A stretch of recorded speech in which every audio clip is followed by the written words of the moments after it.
一人在这个团战里面身中，有没有人能把血线残血的人取得制空权？防守会比他们刚刚要打进攻。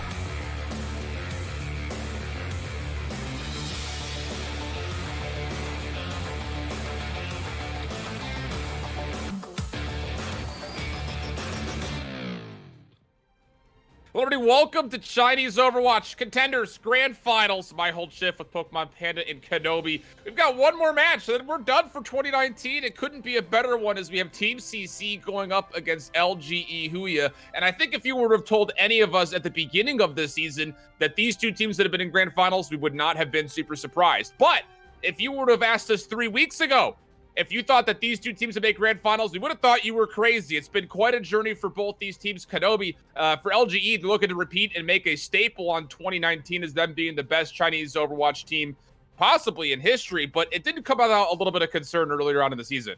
Yeah, speaking of journeys, LG Huya has had a very long and arduous journey. Shifts coming from, even back from last season. Last season, you have this team that comes kind of out of nowhere with this star player Hacker on this Sombra. They one-trick Sombra goats throughout the entire season, smash the playoffs pretty easily. They go to Showdown, and then everything busters out. They get absolutely mollywopped. They lose China a spot for Gauntlet. And then now, coming to this Grand Finals, looky here, they're back. Probably ready to take the only spot that they have left, the ultimate flex, where you lose China's spot, but you take the only spot going into Gauntlet now. So they are on a path right now that is very different and abnormal from what we usually see. And they'll be the only team, if they were to win today, they'll be the only team besides Lucky Future Zenith, who is one of the best teams ever to play in China, to have repeat championships. T1W hasn't even done it. So they have been through a very long journey coming to these Grand Finals. And for Team CC, it's always been, they've been falling below their expectations every time. From last year, they were the only academy team for the Shanghai Dragons, always fell short of what they were expected to do. And this season, with the new additions they've made, with their coaching, with their players, having Bunny now on the roster, an Owl caliber level player coming into the roster, they're finally looking to live up to the expectations that we always set so highly. Yeah, I'm glad you brought up the path, right? Like the path to pro, Bunny finds himself back here as well. And Merritt's over here as well. The Merits of Bunny show, you're tuning into it right now. Grand Finals, baby. Like, hey, this is going to be a hell of a matchup in between these two. It's going to be a fun and wild ride. And in between these two hit scan players, Sombra, Ashe, Widowmaker, Hanzo, you're in store for it all. It's going to be a great time. Yeah, and not only that, but there's it's not only that, but there's also the Kami show. The Kami in the JWJ show. That's the other one. He has been unleashed. He's unleashed. Kami is unshackled. He's out of Brig jail. He's out of Scottie Pippen jail, as I call it, where he's not the star DPS anymore. He doesn't have to be the Scottie Pippen doing Michael Jordan. He can be his own Michael Jordan now that he can actually play DPS. And his Mei throughout the playoffs has looked really good. I'd say arguably the best in China. So the DPS matchup, Panda, you are definitely right. This is one to watch out for. And the 2-2-2 is in effect, and we've seen, kind of similar to Overwatch League. You mentioned Kami. I'm so glad you did, because we have been just waiting for him to have his outshining moment, and now it's finally here. But Panda, 2-2-2, we've been seeing a lot of the same composition through and through. Kind of get me through why we're seeing that come out, and what we made as far as like differences we might see in these first couple of maps in Control and Assault. I think you're going to see a lot more versatility coming out of Team CC. I mean, you have a couple star-studded DPS in JWJ. We talked about Kami, but JWJ, formerly known as Jason, also unleashed as well. You can see a lot of good Pharah. You can see the flexing over to Genji as well. The Mei is a little hesitant for me as well. But the JWJ as a whole is a very flexible DPS, pun intended, to the role that they play on this team. Next to Bunny as well, plays a lot of Tracer, Ashe, Widowmaker, Sombra. This dude just plays about a little bit of everything as well. You look at LG and Huya, they look a little bit more in line to where the Overwatch League teams are playing these days, which is a lot more Reaper Mei. You get to see a lot more Hanzo Mei as well. We talked about Kami specifically. The Mei is a little bit more static over on LGE and Huya versus Team CC. And I would definitely argue that theirs is a little bit better as well.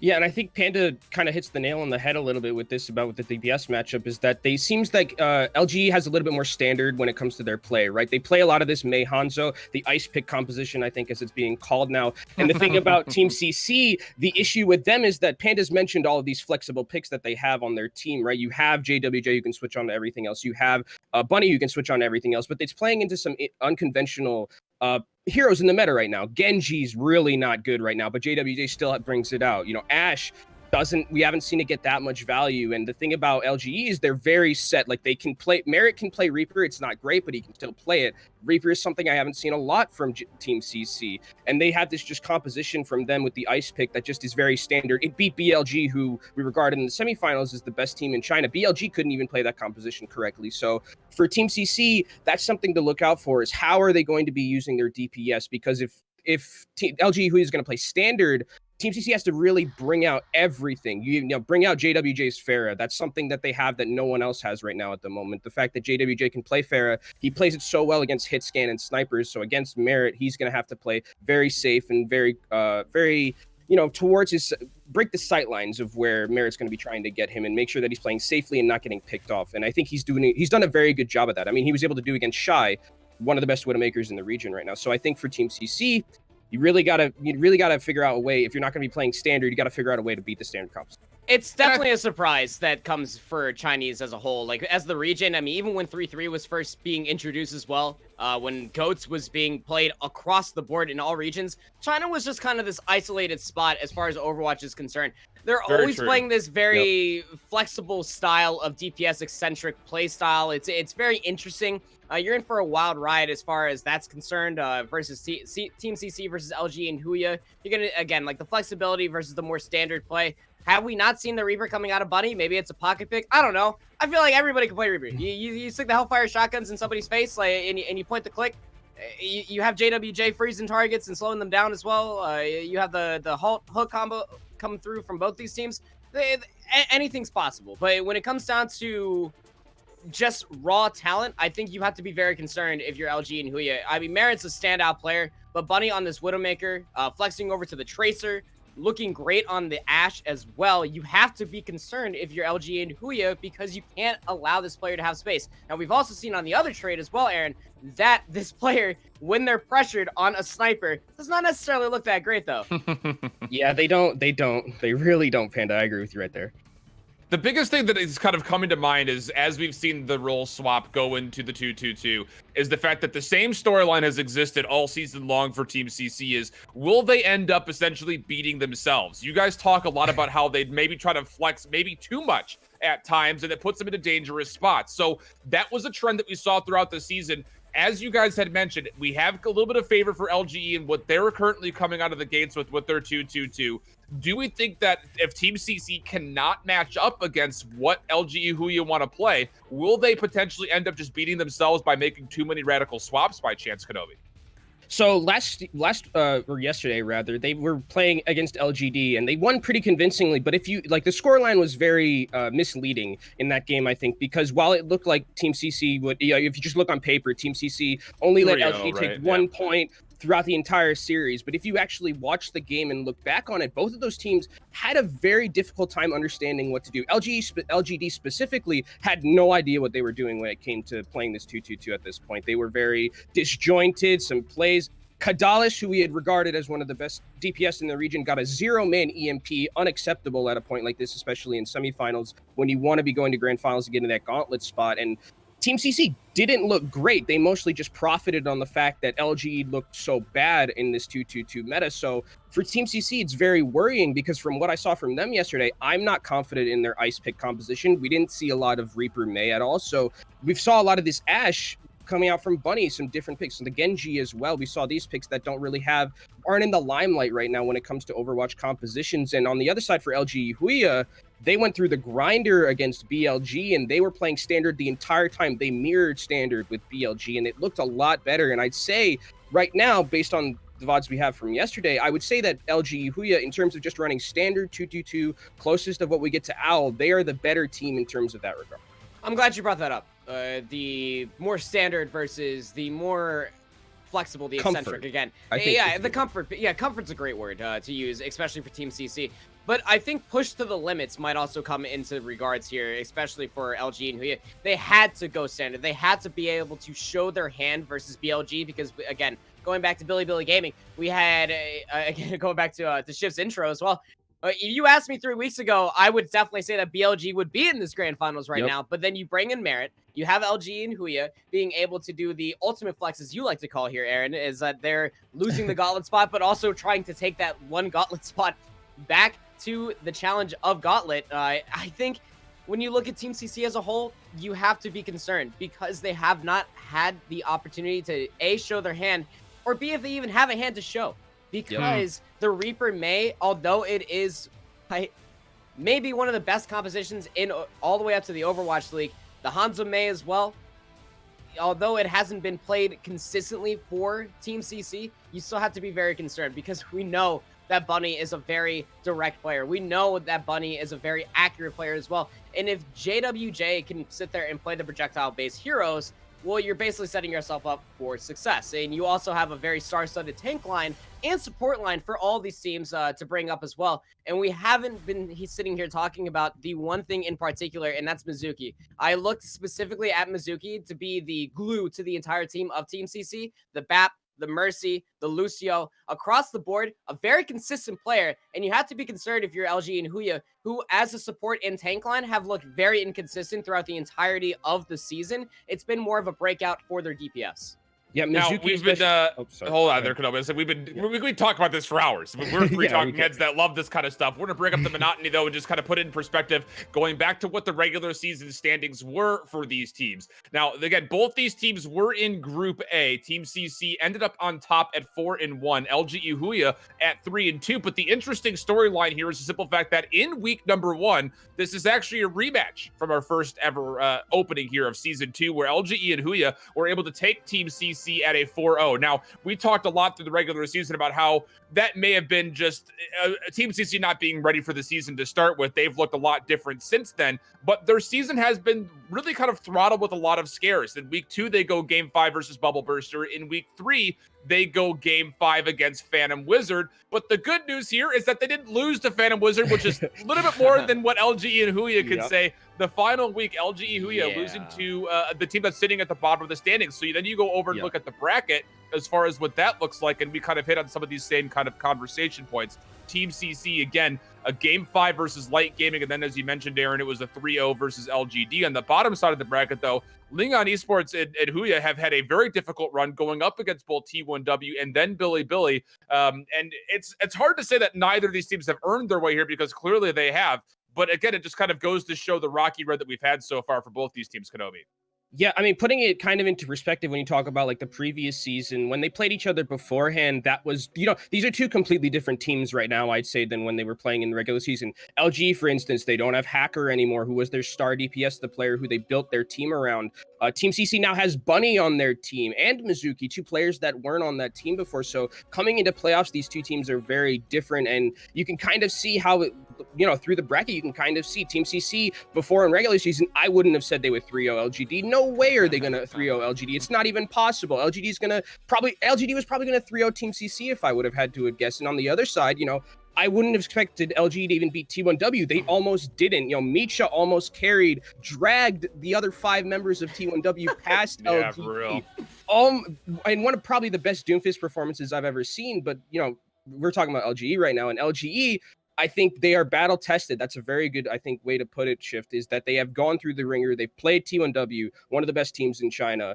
Billy Gaming, another one of the best team in China at the moment. And if you're Team CC, you've played Light Gaming. You struggled very heavily against Light Gaming, which is kind of a bit of an issue because Light Gaming is arguably one of the worst teams in the bracket at that point. And then you 3-0'd LGD, and you still didn't look convincing in 2-2-2. So for Team CC, I'm a little bit worried. For LGE, they at least have been battle tested throughout this bracket.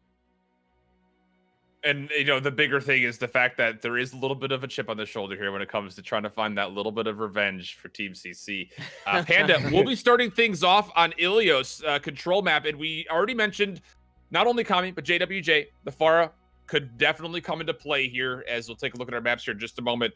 And this is, I think, kind of expected, I would say, generally speaking, when it comes to them potentially getting a little bit of Pharah action, because like we had hit on so nicely earlier, is the fact that this Team CC squad isn't just necessarily quote-unquote rooted into the same 2-2-2 that we were seeing right now with, the Ice Pick combinations or the Reaper May.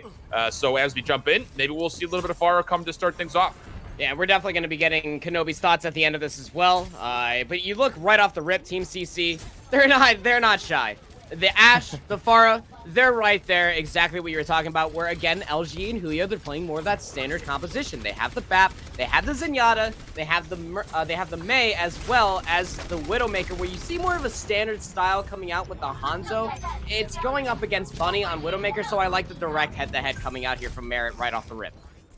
And there were a couple of questions, I think, at the beginning of the playoffs, as far as would Merit be able to hold up against the caliber of Widows that we'd likely be able to see throughout their journey, and so far he's been doing relatively well. Kami, again, you can see him trying to pull out the mate, looking for a way to just block off this point, having a really tough time even contesting at the moment. His Team C, they're working their way inch by inch. That's what you're going to see a lot of in this Orisa meta, where it's just, all right, wait for my next cooldown on my shield, and then we'll go the next inch forward, but it doesn't hurt when you're finding headshots from Merit. Molly able to find the kill on the Fearless after he gets pulled into danger, and Bunny is already making the swap back over to try to meet this Widow, and Bunny will take it.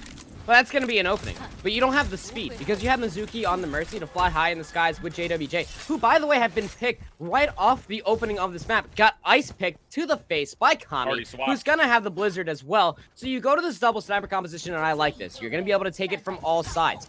LG and Huya, however, they're already going to be regrouped as a 6th roster, right back to the point, and you have to be concerned if you're Team CC because you already gave up 2 ultimates that you were trying to find value. Sure, the Barrage wasn't going to find the ultimate value, but the Valkyrie might. And swapping over to the Baptiste with the Ana is a little bit concerning for me, but you might be able to find a little value in this nano boost by nano boosting one of the tank members when they get low.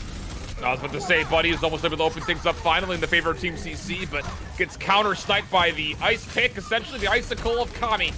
Just like that, JWJ also down, so without them having their main shield break, will Team CC be able to push through this? Looks like it will be actually an initiation from Lingon, looking for the Blizzard to open things up. The wall's also there, and they will find the Baptiste. Just comes down to will they be also able to take down this Diva. Looks like the mech will come out, and in similar fashion, so will the Pilot, already up to 86% for Lingon Esports. Yeah, I mean, the Blizzard, the infrared sight was used as well for Lingon Esports and Huya, and why wouldn't you, right? You make that last fight, you get the staggers, you force Fearless over to this Hamster, Team CC, they're now in a staggered fashion. It's going to be really hard to touch this point. The Sven opens up to the whole hog, and you can't even make it there in time. Team CC, we didn't really hit the nail on the head enough too, but the chess of heroes, the game of chess, and the hero selection screen, Team CC not really doing a good job. Where LG and Huya, they come out with a more consistent composition, like we were talking about in the pre-show. And Team CC really struggled.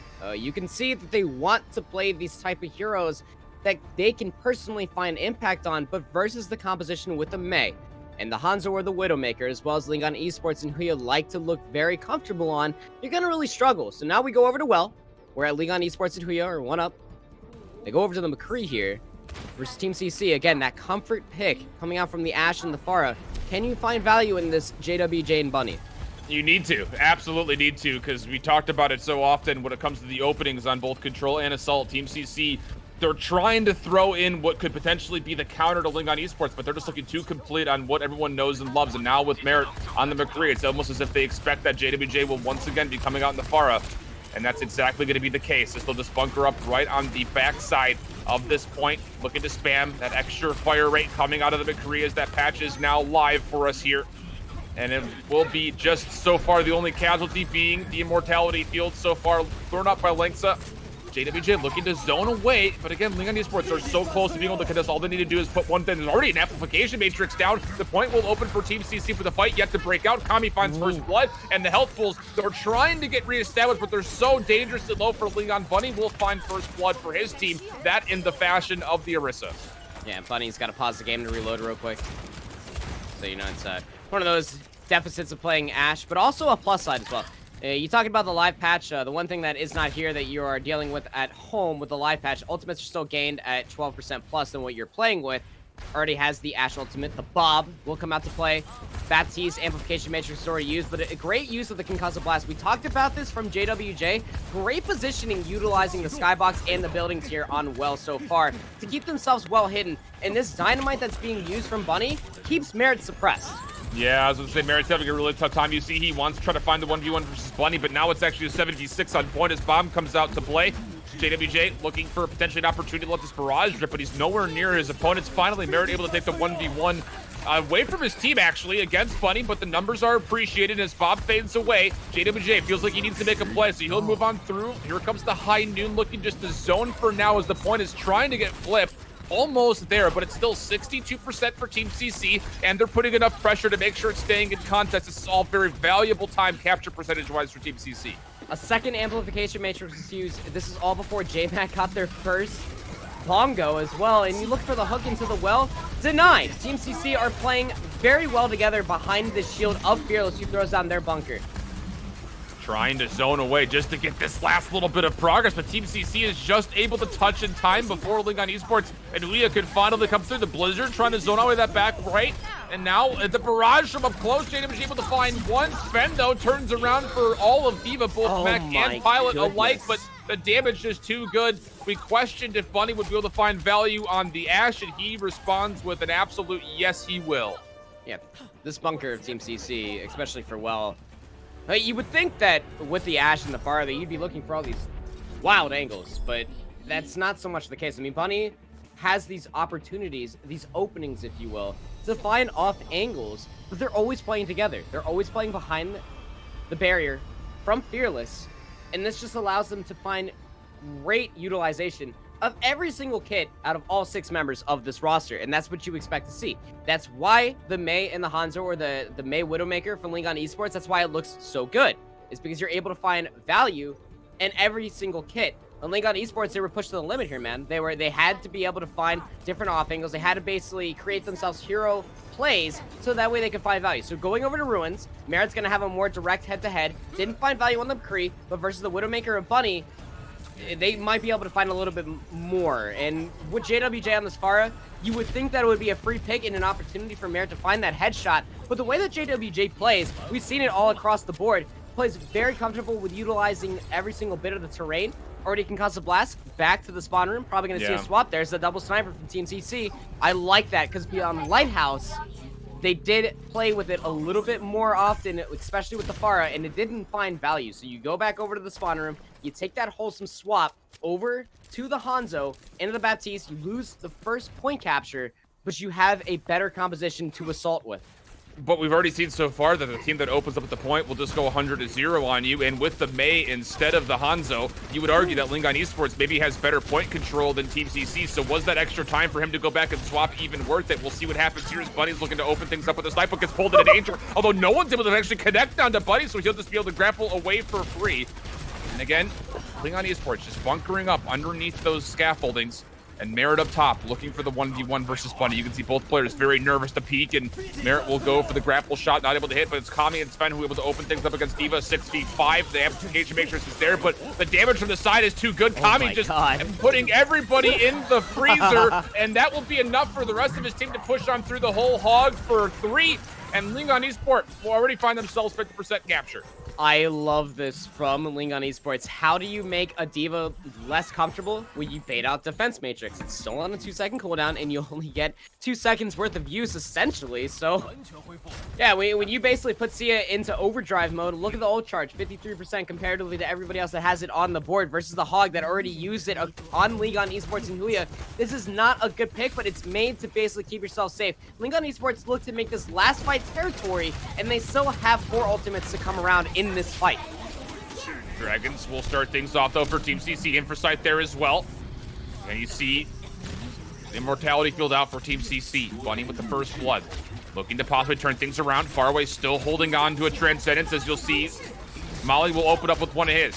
Supercharger also ready. Merit able to find the counter onto Bunny. Is that enough for them to find enough of a flip? And Team CC will actually have the map presence here and the point presence to flip the point back into their favor, so 92% is where it'll stall out. but the fight is still ongoing. It's just without a lot of support here, as finally Kami will get taken down. He was sitting up in the front for so long. Amplification Matrix will be here, and that'll be enough for them to get back to full HP. Likely for LGE, it'll be the self-destruct sequence up overhead. Not going to find anything, but JWJ has crowded up space to not only find Mali, but also Merit. It looks like Team CC will finally clean up this fight. The space has been made. Great immortality field thrown down from Mizuki to keep the tanks alive to allow that play to come through. Saw Fearless was just jiggle picking with the Cubby on the point underneath the bridge. League on Esports, well, they had to basically use everything. They had to throw everything in the kitchen sink. They had time, 40% and counting for Team CC on this point capture. Mizuki has the amplification field available. Another Dragon Strike available for JWJ.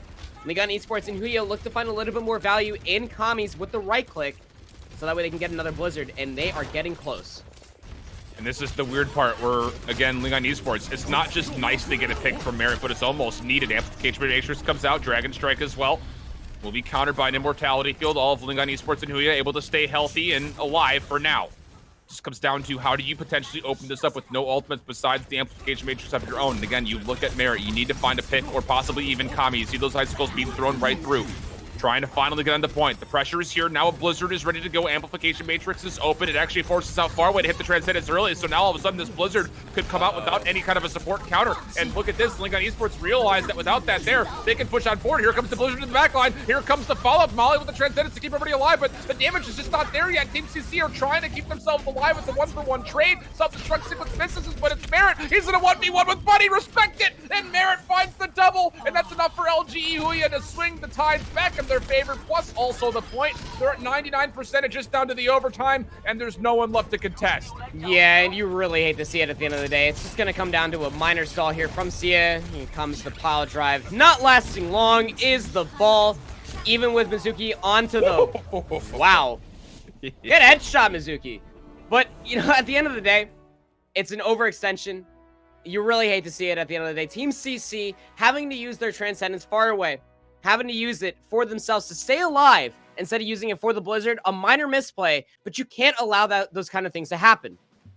We talk so often, Panda, and as we bring Kanoe back into the conversation, when we were watching 3-3 all the time, it was all about making sure you're using your support ultimates at the exact right time. You have direct counters when you're rocking a Transcendence or a Sound Barrier. Right now in this meta, hold Transcendence until you see the Blizzard. That's the one counter, and they don't do it, and that's the one costly mistake that turns the map in favor of LGE and Huya. Yeah, that was a really unfortunate situation at the end there from Faraway that he, Panda went over it a little bit, how he had the trance, and then at that point, Kami, you just have your eyes light up. It's like trance is gone. This is the freest Blizzard I'm going to have in my life. Doesn't get the greatest value in terms of freezing people, but it does zone them off and move them into a different position where the rest of LGE Huya is able to follow up on. But one of the things that which is really funny that I saw in this matchup was Hero Chess is for LGE their best thing right now, because twice, first on Lighthouse and then the second time on Ruins, Team CC had to go back and switch based on the composition that LGE was running. And they always, on Lighthouse, they took control of the point, 100-0. And on this point, they got 92% before Team CC was even able to recoup and get back onto the point, as we're going to be seeing our replay package here. But that's the thing with the side of Team CC that we talked about, is that with LGE, you just know what you're going to play all the time. It's going to be Merit on either a sniper or a hit scan, and then Kami's going to be on Mei every time. So if you're Team CC, why are you bringing out Farah at this point? Merit at this point, he's winning the 1v1 against Bunny, and Bunny's getting a ton of resources too. Bunny on Lighthouse or on Ruins, they're parking everything. Orisa shield, everything is made to make Bunny look better, and he's still not winning the 1v1, because then if you're putting all your resources into Bunny, Kami's just coming around with Mei. Oh, my ice gun pierces now. I'm just going to freeze all of you. You're all dead. I have Blizzard already in the first 10 seconds of this fight. It's very easy for them. So Team CC, I think, really needs to have a better read on what LGE is doing. And now they have this map where they say, okay, now we know that Team CC is going to be playing, or LGE is going to be playing Mei. They're going to be playing this Merit on hit scanner on Hanzo. We need to really make our composition work based on that. We can't go back and switch like we were. I foresee this being a continuous conversation for us in the near future. Agree. Resource management, Team CC, do you have it? We need to see more of it, because League on Esports and Huya, they look at this like an open buffet, and they are just feasting right now, and you have to be concerned if you're a Team CC fan. There's a lot of instances so far where it feels like Team CC's trying to fit a square peg into a round hole. Will that change as we come back for the assault? We'll find out just after this.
Hello, friends. Welcome back. I hold Shift Panda. We've got ourselves a good one bit up here because it is the grand finals. It couldn't be bad. It has to be good. It's LGE and Huya going up against Team CC after a lengthy style on Ilios. We'll be heading to Temple of Anubis. And again, these are where question marks start to surface when it comes to what do you run right out of the get-go here for Team CC, because they had the chance to pick this map here, Panda, and so far we've seen that, again, maybe their biggest enemy is not necessarily LG and Huya, but possibly their own minds as they're looking to come out of spawn with something a little bit maybe feisty here. I don't see why you wouldn't have JWJ on anything else. You're going to have the Widowmaker to scout things out. See your hand if you're playing the defensive side, which, again, if you're LG and Huya, why wouldn't you play anything different? They're going to make me eat my socks for breakfast here. Lanesa defensive Brigitte, and I like that because you scout out Team CC, you see that they like to play the Genji here, and that makes JWJ pull out in a Fritz, who was already in the spawn, swap from the Pharah over to the Genji, but they're just going to find value, or try to find value, rather, in a dive composition. Well, I'm sorry, Fearless, you're diving into a Mei and a Brigitte. You're going to have to think twice about that, friend. It just really feels like another opportunity where it has to be Bunny to find a first pick. You get the numbers and then maybe you dive, although maybe you're eating your socks, I'm eating my shoes. Here as Fearless jumps right back in. JWJ looking for an opportunity to get there, but again, you can just see how timid he's being, looking for an opportunity to maybe find some damage to farm up this blade. He will find the Widow in the backline, but again, you see he gets absolutely punished. Langsa with the shield pass. Fearless tries to follow up, and LGE Sports and Huya are sitting here saying, we're not interested in your cheeky strats. We're going with the tried and true, and so far it's working. I don't know why you still trying to find value. You know, as silly as it may be, like, Pharah would actually find more value than the Genji. Winston as well finds little to no value. I talked about the Mei, I talked about the Brigitte, but what about J-Mac on this Orisa? How the heck are you gonna dive in Orisa? It does not happen. Team CC taking whole swaps across the board, gonna go back over to the Pharah. Like I said, finding a little more value. Bunny keeping their head tucked down low, so that way the headshot is a little bit difficult to find for Marin, who pops the infrared sight. Lingan Esports and Huya are ahead in the ultimate economy. Team CC are still looking for their opening. This is just, again, so much time off the clock just because Team CC wanted to try something and immediately doesn't work. So now you're just over 2 minutes and change, and Supercharger's down, but there it is, Bunny. Opening pick, 6v5. Merritt, can you respond back? He's going to get jumped on by Fearless. Will be slept as Bunny for a small moment, looking for the Valkyrie in. Whoa, look at this. It's actually a Nano boost being put onto Merritt. Not sure if that was the intended target or not. Fearless in the Primal Rage, trying to keep himself in the back line. Self-destruct sequence will come up as he fades away. Team CC, though, even though they're making a little bit of progress moving forward, they're not quite able to touch the point. Bunny coming back, though, and making sure Merritt isn't able to get that Mega Pack. So now JWJ, without the threat of the Widow being here, looking to get a little bit more aggressive. The Blizzard on the outside part of the point isn't really going to be able to lock down much. They do find the Valve Carrier and the Mercy, but again, I'm just waiting to see what value JWJ is going to be able to get on this far, and the answer is none at all. He had so many opportunities, Panda, but not able to convert the damage into any kind of eliminations. They had numbers, and they didn't even find a single tick. We're down to 1 minute, Team CC. You're going to have to show some stronger hands here, and you cycle through all of your ultimates as well. JWJ is going to have the barrage. That's your only play here, that you have to keep JWJ to find 1, if not 2, with Lingan Esports and Huya, who are about to have the Supercharger on top of a bomb in the middle of this fight. Infrared Sight's going to be here, so Bunny's going to have to keep their head tucked down low one more time. But you killed Kami. You eliminated the Mei immediately when you walked into this point, and Team CC still couldn't take this point. Now LG Esports and Huya with the Supercharger, and you can see Team CC not interested in playing in this, halting back in Fearless to the mix. Not going to be able to get him fully into the grinder, so that Gorilla Meat will live for now. But again, we're just waiting for Team CC to pull the trigger on something. Merritt is caught without a paddle up a creek, and he will be taken down. And now all of a sudden, again, without the threat of the Widow being here, can JWJ finally pop off and find that kind of consistency that we've come to know, and for some of us, come to love when it comes to his Pharah? Maybe not even needed as the regular rockets are doing the trick. He's going to likely hold on to this barrage for a little bit longer. Self-destruct sequence is thrown out, and Fearless will fall. So LG Esports, they might just be able to find their way through. Now JWJ says, I need to pull the barrage up, and he will be able to get it going. But again, this has taken so much time. They will capture A, but it's not before it gets done in overtime. That bubble placement from Fearless was a little questionable. Put the bubble, but the bomb is still inside of it, so will be eliminated. Still has the Primal Rage. Tango ultimates are the only thing that Team CC is really going to find impact on the second point. JWJ walking in here on the Pharah is going to be okay because Merritt's now on to the Sombra. You're going to be able to try to feast onto this backline a little bit cleanly. Langza might be hanging around a little bit too long on this Brigitte. Let's have the rally available. Going to be looked to finding an impact on this fight specifically and taking a swap. It's kind of really hard to find value in Brigitte when you're being sniped away and being zoned out by rockets, but it's all for Fearless as he gets stunned up. Molly does throw out the nano boost for J-Mac as well. Not even close to a Primal Rage as his counterpart in Fearless has already let it rip, so J-Mac will fall. Is this the opening that Team CC need? The Blizzard Trying got to in! counter is the Blizzard, but it gets eaten. Like you mentioned, see a big play there as he not only finds the main frontliner, but also the Blizzard carry of Kami, and that will be also elimination to follow up on the back end. Now for LGE, they're already making some swaps to some desperate heroes. The Doomfist is getting swapped over to Kami. Merritt doing what they can with a couple of hacks, but is there enough pressure? You would think probably not as the first tick of B comes through. The His EMP needs to come out. 75% Kami trying to distract him. He gets biotic grenaded and not able to find anything with it. So big numbers, but you have to be able to find the target prioritization if you're Team CC. It looks like they will be able to do so as they take care of most of the front line, just up to Demon to stay alive. And as the defense pitcher comes through, the EMP will follow, but there's just no follow-up whatsoever for LGE while they're here. Bunny able to find another. Kami doing what he can on the respawn, but it's just not enough. Team CC will likely at least find the second tick as we're continuing to fight back the spawns. That elimination onto Bunny might actually find value just because it's less pressure that the backline has to be concerned with. Good sleep dart on the Fearless as they're getting closer to this Primal Rage. Merit over to the Reaper now also goes down. Sia is having a hell of a second point. And Kami's able to find a rocket punch into Mizuki, so just like that, with the Mercy dropping, will there be enough sustain here for Team CC to continue to fight? They seem to want to, as Fearless pops yet another Primal Rage. Does get shield bashed. She's trying to make life a living hell for the Brigitte, but has to eventually back away. And how about that? It will be a sustained hold on the second tick of progress for LGE. 7 ultimates. 7 ultimates were used from Team CC in that second point where Lingon Esports and Huya take wholesome swaps, and it's the Doomfist. Kami finding value in the Doomfist to find Bunny, and then Mizuki. Those are the 2 key impacts that you have to be able to find. And you saw the moment that Bunny went down is when they started finding bigger footing. Not even a second tick of progress, 60.3% gain, and we're in last fight territory. Team CC are taking swaps across the board. Mizuki comes back on the Lucio, goes back to swap to Mercy, where Bunny's now on the McCree to deal with the different targets that Lingon Esports and we are on. They're gonna have a Death Blossom. They're gonna have a Meteor Strike. But Merit, very low, has to go into the Wraith Walk, will step away.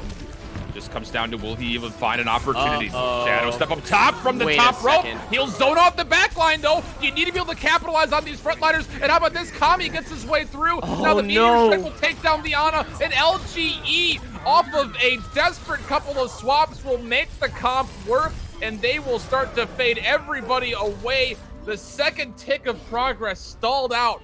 Team CC, you mentioned it. The kitchen sink, the front door, both windows thrown at the mix and not able to break through the house that is LGE's defense on point B. They forgot the sledgehammer. Yeah, that's all you need, right? Like, you gotta be able to break through everything. You gotta be able to account for everything. The focus fire slipped up, and so did Team CC, unable to even get the second tick of progress. Well, Kenobi, you had a lot of time to sit back and watch that one. Give me your thoughts just really quickly as you switch the sides. LG is so smart. Actually, I love this Brigitte pick at the start. This is the hardest read I think I've ever seen in Chinese contenders. We're like, all right, JWJ for sure gonna run Genji. It is Anubis. It's the map that they run Genji mostly on. They pick this Brigitte. Genji gets no value for about 2 minutes. Now, the fact that Team CC eventually swapped is really good because I've known Chinese teams sometimes to just say, we're just going to wait till Nano Blade and then we're going to switch. But JWJ does the smart thing and switches eventually.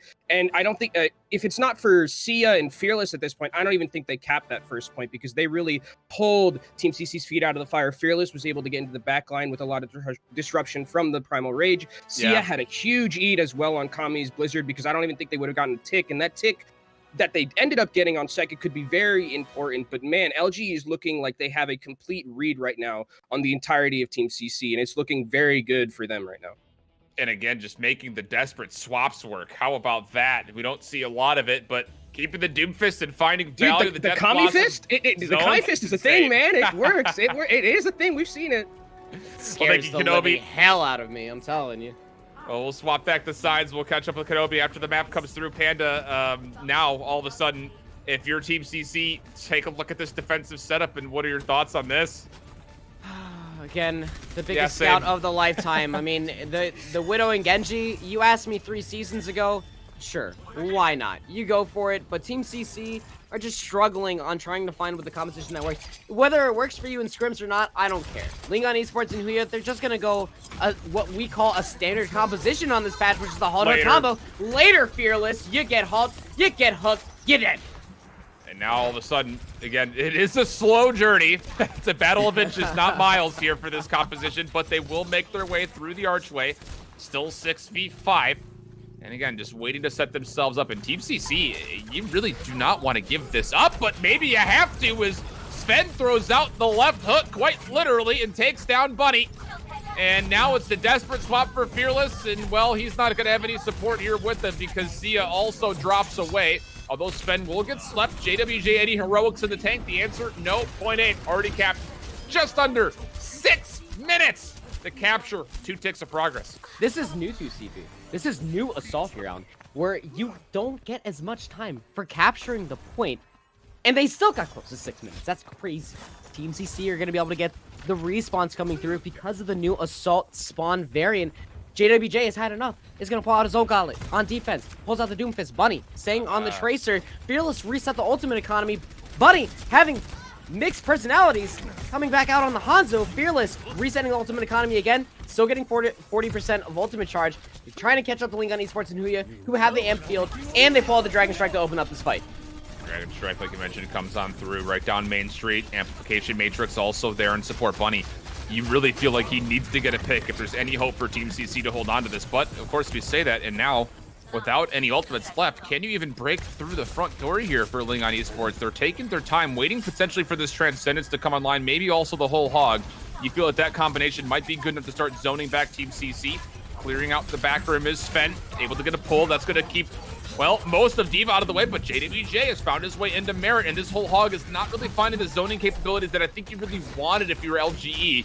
Bunny up top, still completely uncontested, and it's already 1 tick of progress plus a little bit extra, and they just need to get to that 61% mark.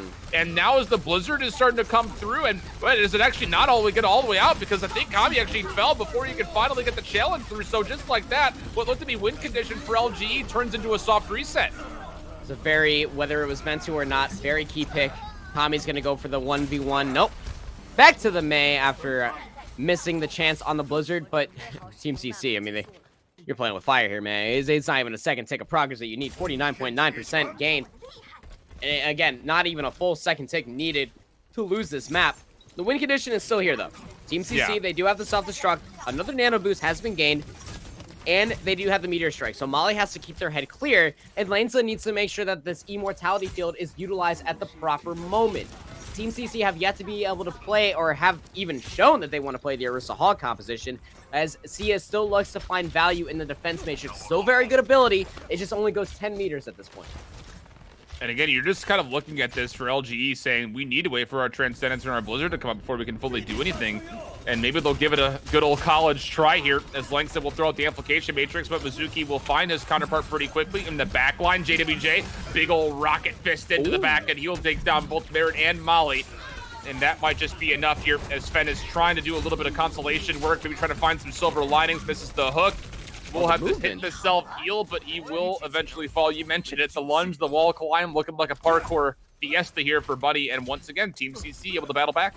You can tell Bunny spent a lot of time with the workshop modes, playing a lot of Hanzo parkour, that's for sure. You know, Lingon Esports and Huya, though, I definitely disagree with the usage of their resources, the amplification field. I mean, sure, you're trying to pull out resources from Team CC, but what resources are you trying to possibly gain? They can use the terrain of the map just to hide themselves in the cubby behind the boxes over by the spawn room. Lingon Esports and Huya now, they take their own Diva, and Sven has been getting better at Diva throughout the entirety of the season, leading up into yesterday's semifinal. Looked very good on this pick as well. Team CC, however, they have a bed full of ultimates to utilize them. Oh, goodness, Bunny almost took care of that Immortality field right as the Dragon Strike almost finished a couple.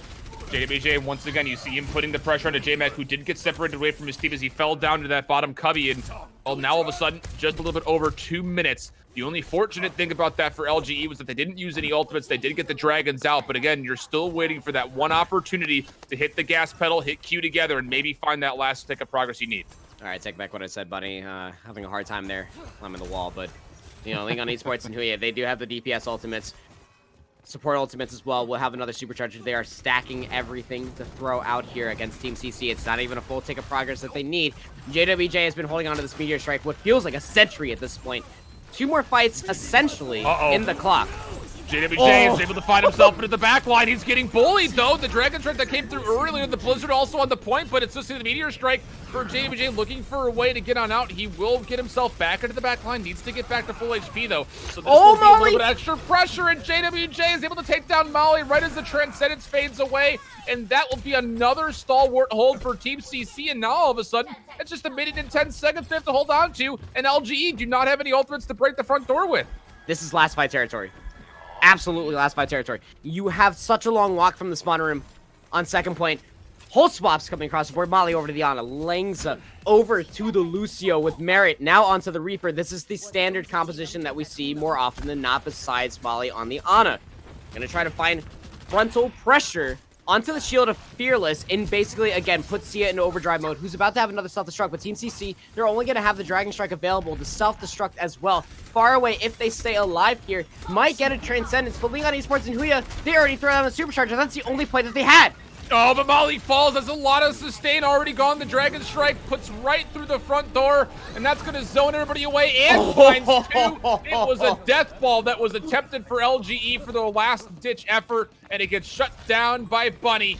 And now with 15 seconds, you just got to make desperate swaps and hope that something magical gets put together for you. Sonic Arrow is going to be able to find Sven in the cubby right outside of the archway of second point. J-Mac has to swap over to the hamster just to get to the point in time. Touches it, but not with enough time available. Sven has to get there in time, just barely. Tries to stay alive, but again, it's just the Bunny Blaster in hand, and that's not going to be enough. Team CC... I don't know if many people would say they deserve to win that map, but they still eke out the win. And my mind, first and foremost, as we bring back in Kenobi, comes down to, again, it was that one single blizzard that it didn't look like it fully came out. The channel was there, and it looked like Kami was taken down before he was fully able to get the ultimate off. And maybe that was all that was needed for Team CC, because there was never any solid connections for LGE after that. Yeah, I think if that blizzard hits, there's definitely a possibility that they're very easily able to just take that. It's not even really a tick. It's like 2/3 of a tick. So they probably could have gotten it at the end.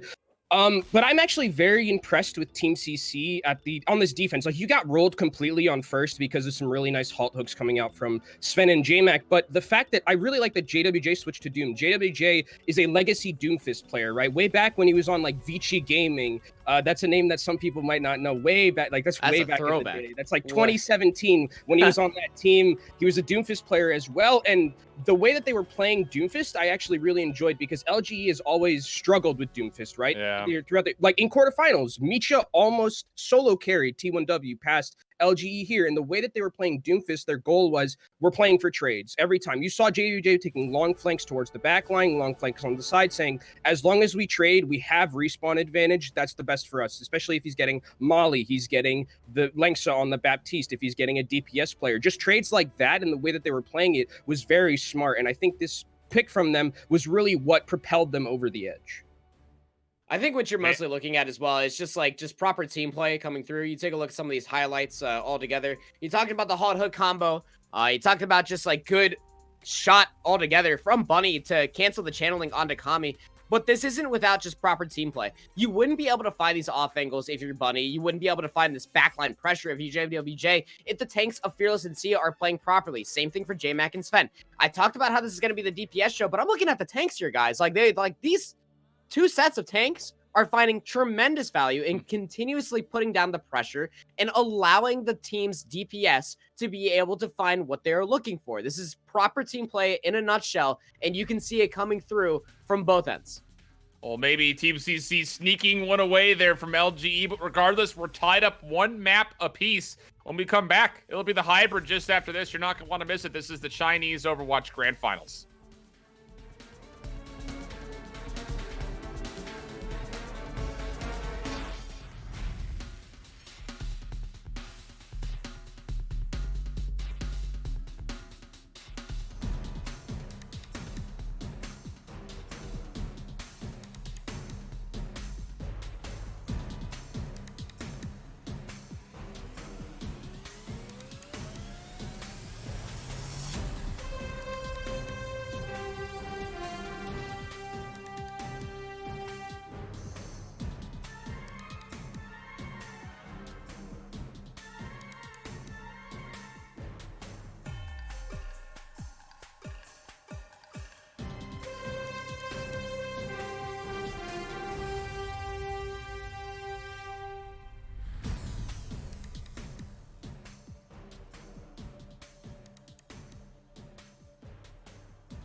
Hello, you. It's us. I hold shift. Panda, we're back. We've got map 3 coming up. Panda, it's Hollywood. And I won't lie to you. You know, some of my subtle concerns are that Team CC on their offense or even on their defense will just come out with just the wrong composition when it comes into the face of LGE, who just look like they're more prepared for Team CC at this moment, even though they did lose Anubis. You might call it a fluke or whatever, but regardless, the fact it's Team CC who really kind of feel like compositionally and just as far as the spawn doors go, they're just a little bit behind the ball as far as what they want to play. You say a fluke. If you call it a fluke, well, you're lying to yourself. I'm not going to lie. I mean, Team CC played that map wonderfully, and it's kind of an interesting pick for LG and Huya to pick this map because, I mean, last time you and I casted LG and Huya was when they were facing Phantom Wizard, which, well, you know, if you haven't seen that match, well, they got full out here. So they're going to be on their defensive side first. They're going to be playing a little bit more of a standard composition. They're done playing these games. For Team CC, they recognize the composition being played. Bunny out of the Hanzo. JWJ here comes on the Pharah. Could find value as well as they look to be pressuring every one of the members of LG and Huya out of the cafe. And, well, LG and Huya, they look a little lost on where they wanted to be set up. Again, it's one of those things, though. This is a battle of the trenches where you're just looking at barrier and ice walls. Barriers and ice walls. Bunny, though, first blood onto J-Mac, which will open things up very nicely. Sven also falls, and just like that, Team CC, a lot of low health pools, so unless Merritt can go huge, there is potential to clean up, but again, no frontliners here for LGE, and that will likely be Team CC just cleaning up the rest of the pieces that are around, and likely will also result in all of the captured A coming through. Was almost expecting a swap to come through from Merritt on top of Sven, but it's a really good swap nevertheless. Giving up the halt hook combo, getting a defensive matrix to try to negate some of the pressure that's being found from all these projectiles that are coming through both from JWJ and Bunny. But you don't give up the Dragon Strike, which is really, really wise. Kami has a Blizzard available going into this next fight, so they could hold close, but it looks like one of the members got staggered off as far as respawns are concerned. The TCC are going to be able to get it through the gate, so here comes the Amplification Matrix. Interesting use of the wall because the amp field was used. Yeah, LG and Huya are looking a little pressured. Team CC, though, will just back away, although not able to fully back away as JWJ, as Merritt finds a stray headshot onto him. Will force out the res from the Mercy. Bunny, again, an angle right here. We'll say, let's go Dragon for Dragon, Strike for Trike, and now JWJ, potential to open up with a barrage, but it's going to be, well, a jumping icicle as Farway tries to get away, but Kami's Blizzard will lock him into place before he can get those rocket boots on up. And just like that, now Team C completely split apart. They realize they have the Diva away from the team. Just comes down to, will they actually find him before he can get back towards their team? Looks like the answer will be no. And Team CC will make the swap from Bunny onto the Ash. It's a comfort pick, for sure. And, well, last time that Team CC were here, this was kind of the opening that I started seeing Bunny just playing a whole lot of Ash. Finds a lot of comfort, and it's all for spacing and for the sniper warfare coming through. Dragon Strike didn't find tremendous value, but how about a headshot to the head? And that's the supercharger that was also used for Team CC. They were looking at the gas pedal, and now all of a sudden they can't. Bunny will get rezzed up, but the supercharger just about faded away. Now the Amplification Matrix is here. Barrage right into the face of what looked to be, at one point in time, an immortality field, but it looks like the damage was enough to at least allow Bunny and Sia to combine as the self-destruct sequence finds two. Now the dynamite overhead, a lot of burn damage coming through. Bunny looking to close things up, but again, the shield is here, and there's not a lot of shield breaks, so now he'll have to go to the reload mode, which, like you mentioned, is essentially a pause button on the Ash for the next 5 seconds. Merritt doing what they can to stay alive and put some counter poke back into the side of Team CC, but for now, both teams will soft reset as a little bit of progress is being made for CC. You don't really find tremendous pressure as Ash until the TNT comes out, but when you use both your support ultimates, that makes Bunny an absolute madman. The double kill coming through from TNT, and that's exactly where you find the value in Ash. The TNT finds tremendous value, and you can pressure out so many corners just like that. And again, with the support line of just having the Baptiste with Molly on the Zenyatta, you wonder if there's just not enough overall burst healing to deal with the TNT to make sure everyone can stay full. Team CC will find themselves completing the second point, and now with plenty of time to work for the third, they also have ultimates to potentially hit the gas pedal with. They only have 12 shots inside what essentially would be a grenade shooter for the healing part of Baptiste's gun, so you really got to be wise with how you utilize them. And well, we see different Baptistes having a struggle with that. You see Molly getting hit with the TNT, getting healed away from Lengsa. Nagani Sports and Huya swapping over to the Widowmaker to try to deal with JWJ directly. Bunny has a Bob available. This is comes down to what will come first. Molly with the Transcendence. Merit finds opening first blood onto the Batiste, and Molly with another one on a Bunny. That's both really kind of big characters taken away. No sustained healing, no sustained damage, and Team CC are forced to retreat and wait for the respawns to come through. Oh, JWJ, do you stay on this barrage? Probably not at this point. I'm gonna be joining their DPS counterpart into a what essentially would be a double sniper, I suppose. Gonna have tank ultimates across the board. She's got a scope, why not? Yeah, you know, holographic sight, a scope, why not? You know, it's Team CC gonna have a halt bomb combo coming into this next fight. Merit immediately, because of the spawn advantage that the defensive side has, over to the Hanzo to match JWJ. Bob comes through, no ice wall here as it was just previously used, but there is a blizzard which does come down. Bob melted and then frozen as well as the rest of the team, and well, it's looking like a winter wonderland here in the streets of Hollywood, as that'll be everybody frozen up and taken down. Full team wipe coming out for LGE. Oh, utilizing the blizzard, not allowing Merit to gain any sort of ultimate charge. How dare you, Kami? Molly also had to use the Transcendence. Team CC staying on this Ashe could be more of a bite in their rear than it could actually be a bite into LG and Huya's front line. Utilizing the supercharger at the same time, they still have the halt bomb combo. Mizuki onto the Baptiste, looking very strong. Gonna have an amp field. They have both their support ultimates online as well. Great use of the immortality field to poke around the corner. Everybody's low, so again, even though the immortality field's keeping them alive, it's not really giving them the health they need. Self-destruct sequence. Oh yeah, hold on to your seats there, friends, as both of those explosive self-destructs will come through, not really finding much besides a little bit of zoning. Team CC now having to battle up against the supercharger. Bunny, again, just so much damage. You can hear it ticking away. Now he's got another Bob amplification. Matrix is there, blocked by an ice wall. Dragon Strike comes right through the front door, and Lengtha sits there and just accepts it, but J-Mac is not able to stay alive. So without the shield here for LGE, can they even hold this? Bob comes up with the Dragon Strike right on through, and that's actually not only the immortality field, but also the Transcendence being popped, and you wonder if there's maybe too much of a committal there for Team CC, because LGE should be able to come right back in at the desperate swap for J-Mac, but oh, there's just a lot of damage coming through. Bunny really making his presence felt, as he will find more damage with the TNT. Blizzard will try to come out and, well, it might freeze a couple of players, but it's not enough to stop the payload as a whole. It's going to be down to just a desperate swap for Merit onto the Tracer. Back to the point is J-Mac, and he's very close actually to potentially getting a minefield. 50% already on only 2 lives, which are very abbreviated, but he will fall once again. And it's looking like with the supercharger, Team CC just needs to find the target prioritization, which it looks like they probably should. And well, now just the Transcendence. Last thing left for Molly. Not enough. Team CC will complete the map. You thought 3 tanks didn't exist anymore, did you? Well, Bunny has a couple words for you, throwing the Bob out, utilizing them as a robotic shield. Great usage of that ultimate as well, as it got halted by a wall from Kami. But again, we look at ultimate economy. We look at how you're finding value in said ultimates as well.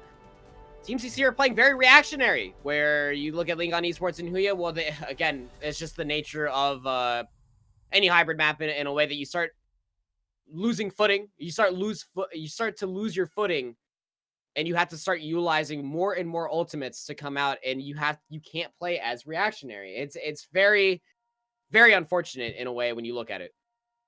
You're going with all these loose footing things, and I'm just thinking, you know, in this one, feeling like a dance mate? Who's Kevin Bacon in this scenario? It's Bunny. It's Bunny. It has to be Bunny, absolutely right? The main character. And we were seeing Bunny only playing Ashe all the way into the 3rd point, and that's just impressive to me. I'm not gonna lie. I mean, you don't really see Ashe being played all the way up to the Overwatch League, but here in Chinese Contenders, I mean, even our analyst for the day, Kenobi, has even said when Bunny first popped up on the scene, Buddy out here smurfing, and he's able to sit here and play the Ashe and find tremendous value. When you see Sven on the Diva, who's looking to use Defense Matrix to eat the halts instead of the TNT, that's a misplay, friends. That's exactly what you should be using the Defense Matrix for, because you see the TNT, it's pulling out tremendous amount of resources from your supports, and you can't allow that to happen. And when you lose all of those resources, Alan, you start to lose positioning, and when you lose both of those, well, you lose the map, and you gotta be careful.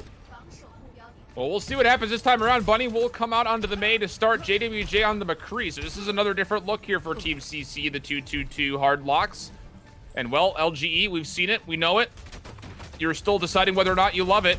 This comes down to how often these halt hook combinations come through. The ice wall will just say, nope, you're not going to sit in this top cafe and get free damage on us. And that will be enough to actually allow LGE to move around the back.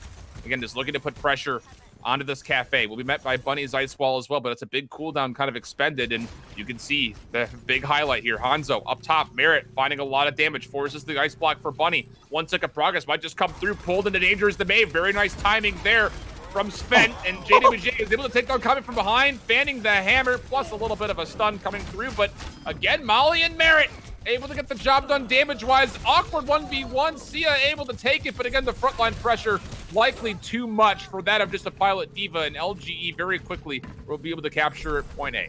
You just shouldn't lose that fight if you're Team CC. I mean, you put Sia on the point to try to anchor out a little bit, but it's just a big mispositioning as far as Team CC are concerned. And you see the problem with Team CC and why you never really see them play much of the Mei Hanzo or the Mei Widowmakers, because their GPS duo in between Buddy and JWJ, they have a very interesting style on their hero selection screen on what they should be playing. Bunny plays the Mei that time. JWJ is a better Hanzo than Bunny, but then the Mei is in between both of them. But JWJ's Mei is definitely more consistent. League on Esports and Huya looking for consistency across the board as they unlock the point on the first fight, have over 5 minutes initially on the capture, and the ultimate economy to boot. Yeah, the ultimate economy is absolutely massive. Amplification Matrix trying to get them through the ammunitions and saloon area of this street's phase. Dragon Strike will zone out the backstaging area as well. LGE getting a lot of progress on this payload. They do use a couple of ultimates, but I think you'll take that every day as you're able to get this payload in a pretty solid spot. Amplification Matrix from Mizuki, but you can see LGE not interested in playing into it. We'll just back away and say, we'll let that fade away, and then we'll recontest. They still have a Transcendence. The Supercharger also being utilized. Hold hook, JWJ, he's able to survive. Absolutely insane immortality field plays from Mizuki, but it does also force out the Transcendence. It just comes down to, can Kami get this Blizzard in time? Buddy says make it a 7v6, TNT over the top, and well, it looks like with Bob in the backline, that will actually force LGE away. Great play from Team CC to hold. Oh my god, that immortality field was clutch as heck, dude. Yeah, it was absolutely massive. They do get the Supercharger out. Not that it's the most impactful ultimate as it just gets zoned away, but pulling the whole hog, Sven? For real? You might end up seeing a Diva swap coming out from Sven, which would be the smarter pick. Again, the defense matrix usage has to be there for the TNT, and you see Sven doing just that. DPS ultimates are on the board, but League on Esports and Huya, they also have the amplification field as well. But Team CC, they have zoning ultimates. They have their own field, they have their own self-destruct, and they have the Dragon Strike available. We're down to 3 minutes and 20 seconds, where again, League on Esports and Huya had about 5 minutes to be pushing the second point, and they're getting zoned here, Alan. And Farway's done a really great job to find extra damage. He's already 75% to another Transcendence. He just used it in the last fight.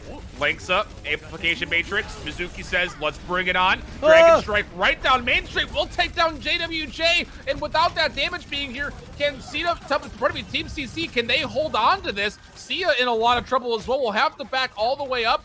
Self-destruct sequence was able to find a little bit of value as well, but there's still a Blizzard, and Merit, he's going to be putting it in overdrive as he's able to take down Faraway. And well, I mentioned that Transcendence, it won't come out to play here, and this will likely be just about it. The Sonic Arrow going into the back of Sia, and the second stage completed.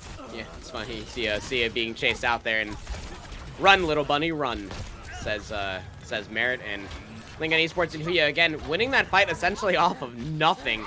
We'll have a 6-pack of ultimates walking in here, essentially away from the defense, away from the self-destruct from Sven. 3 minutes and 45 on the clock for League on Esports and Huya to find value. Kami, on the right click, you see Bunny just looking around, just like, wait, how'd you die, brother? Why were you peeking that? They have a sniper. They have an ice pick that has no damage follow-up whatsoever. Why would you peek that whatsoever? You already have Transcendence, Team CC. Why would you be doing that far away? But who also are going to be pushing themselves into a last fight territory. You have to be careful on this map, so they have to use the Dragon Strike just to zone League on Esports and buy themselves some time. Amplification Matrix for LGE.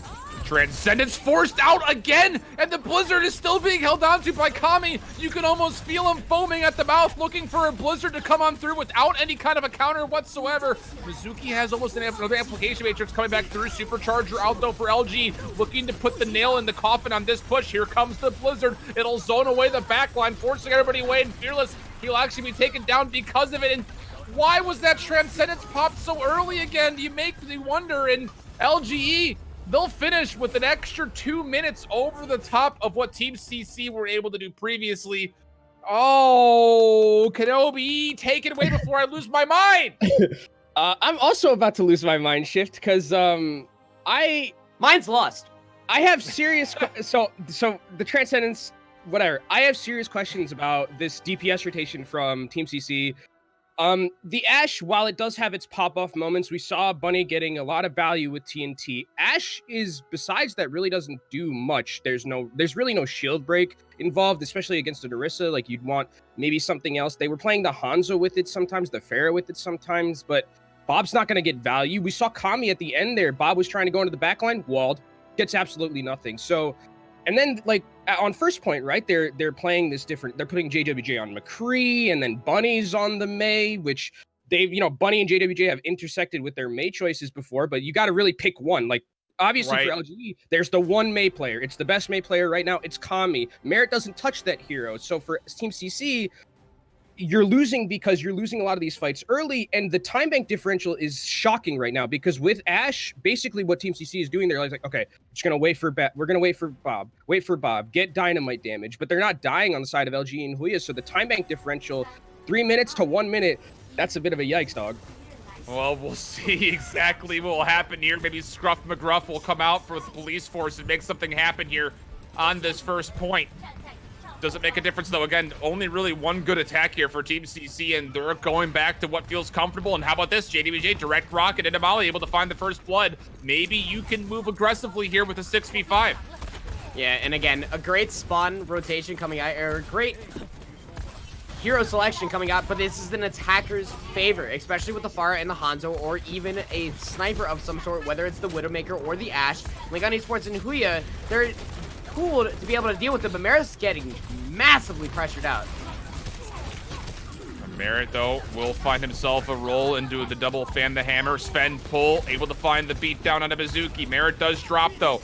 Again, you wonder, without the damage and support being here for Team CC, who's going to hold themselves on the point as a whole. Molly also falls, dealing with only a couple of bodies for each team. Barrage could come through. Oh, it gets blocked away by a barrier from J-Mac, not able to find any value, although Farway able to counter onto Kami. It's just down to the Hog and the Baptiste. We've seen this once before, though. Sven, whole Hog, can he find value? He's not able to contest. The self-destruct sequence comes out, and it's just down to who can get the respawns here faster. LGE, they almost have another high noon as well, as Merit, he'll be able to fully charge it. Do you pop this open? That's a lot of damage missing, because the channel has to come through for so long. Molly also has a Transcendence. It's back and forth. A tick and a half of progress already made, but Team CC are losing numbers quickly, and now it's the high noon coming out, and no one can touch.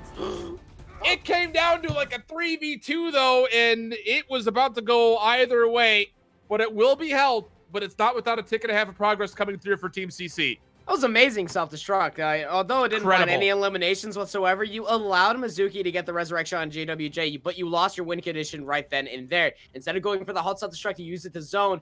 Couldn't find any pulls with that one, unfortunately, but you lost all of your play and momentum with that Pharah barrage. Very unfortunate stuff. The Immortality field came down. The barrier was still up as well. And that's just poor scouting coming out from Team CC. Poor resource control coming out from Team CC, which is, again, the same flavor that they tasted coming out from Control. They showcase yet again.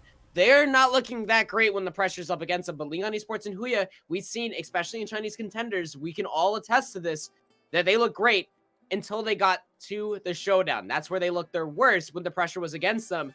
Yeah, they're trying to make us eat our words a little bit, as well as we know that they want to be able to make that gauntlet spot back, but the win condition's still there for Team CC. And we saw, even when a tick in some change was gained back on Anubis, our previous map, that Team CC were still able to hold for a certain amount of time, so that way they were able to win out that map.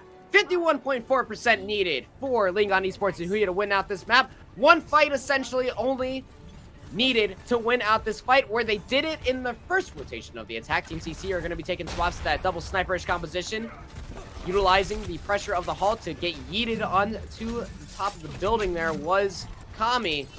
You're not going to be taking any swaps, so why wouldn't you? You won the first fight, essentially on your first rotation attack with Team CC, trying to find more value in this Ashe and Bunny. You got to be very careful with this. You have to find value in the TNT. Oh, man. League Esports might just need to make their own shampoo bottle, because it's rinse, wash, lather, repeat on this halt hook. We saw it the first time. It comes out the second. And with Faraway dropping, this is not looking good for Team CC. Fearless is trying to fortify and hold their ground, but again, it's going to take some kind of heroics, of which Bunny and JWJ able to find two. Big 1v1. Molly says, sit down. I don't care where you came from. I just care about where you're going, and that's back to spawn. Now numbers for LGE, but they still have a front line to deal with. And how about this, Team CC? They battle back. Wow. Again, we were talking about the DPS in the pre-show. I'm bringing up these tanks, man, because Sia on this D.Va has been absolutely impactful for Team CC. Great use of the defense matrix and positioning as well to keep Fearless alive. This is amazing to see because not Team CC, they have the ultimate economy. League on Esports and Huya are swapping up to a different look. They are being pressured out here, Alan. They have to use the wall to get onto the point, but Team CC, they have a lot more to be playing with. Oh, no. Sven's down, and I guess this is not the worst case scenario because Team CC did pop the supercharger. Unfortunately, you have time to play with, and Kami actually finds a pick on the bunny, so you don't necessarily have to retreat here if you're LGE. And Sven will just switch immediately over to the D.Va. So if you can find maybe another pick, maybe able to open things up. The Dragon Strike finds very little value. Amplification Matrix right on the corner. And Marin's able to find a kill on a Fearless. That might just be enough to open things up as the Dragon Strike comes in response to the Transcendence that's already here. Looking for a way to put the nail in the coffin. Merit diving on forward. He's got the Storm Arrow. Doesn't make a difference. He's able to find the even kill on the Faraway. It's just down to Bob. And well, Bunny and Bob will not be able to do it as there will be likely the last tick of progress coming on in. Fearless is able to get there to touch, but it's not enough to win the point. And LGE, thankful for the time bank because they needed it. I'm just, again, resource management, communication, Team CC. The heck was that Dragon Strike? Did you not know that they were over in the archway? Hello? Kenobi, I need your help here, brother, because like I have no idea what I'm looking at when it comes down to Team CC. Like this is just utterly confusing to me. The communication has to be going completely awry for this team. Yeah, it's kind of like yesterday I mentioned one of the things I said during my cast, SpaghettiOs all over the floor. All over the floor. Everywhere for Team CC. Not and they're not even alphabets. Ultimate's going. So they're not even alphabets, but they're just like the meatball ones that are really bad. But like, I mean, so one of the things with their second attack for Team CC, I really don't want to see Faraway on Baptiste anymore at this point because Mizuki is clearly just 100 times better. It's not even close. Mizuki, I mean, even Mizuki clutched out that last fight where Panda was talking about the tanks. There was an amplification matrix right there that did a lot of the damage that helped the tanks survive there. And Mizuki with immortality field timings has been a lot better. Faraway is every time there's a hook, it's just a free kill for them. There's never an immortality field from Faraway that's helping those halt hook. And because they're not running a Mei as well, there's nothing else to stop it. So those immortality fields really have to be timed correctly. And when Faraway's on the Baptiste, it's just not working out. Mizuki looks a lot better on it. And I would prefer to see them run Mizuki more on the Baptiste. But then it's like another issue with their DPS. Like if JWJ is running Pharah, you have to play Mercy with it. And then you have to put Faraway on Baptiste. So the hero chests for Team CC really just not working out.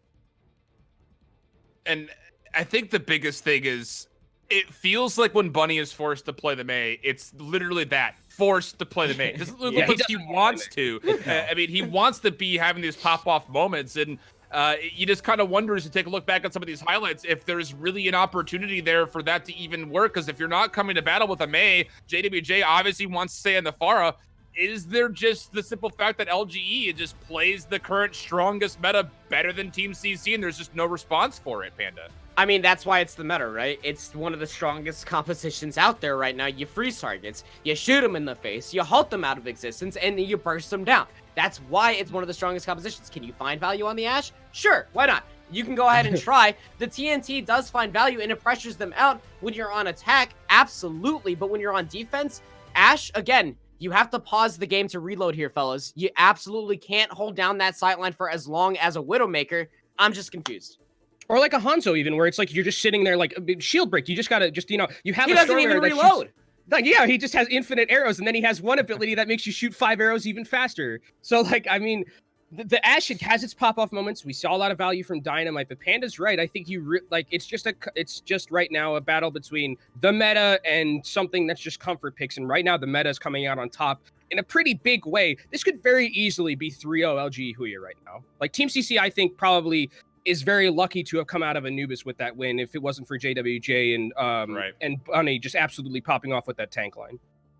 Well, coming out on top is LGE from map number 3, and also sitting on top of the map total. Again, it is first to 4. It's a 2-1 in the maps favoring that of LGE. When we come back, our pure escort just after this.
Hello, everybody. Welcome back. I hold shift with Panda. We are in the Chinese Contenders Grand Finals. LGE and Huya currently up, but we're setting things in the pure escort, and we are heading to the dusk scenery of Toronto.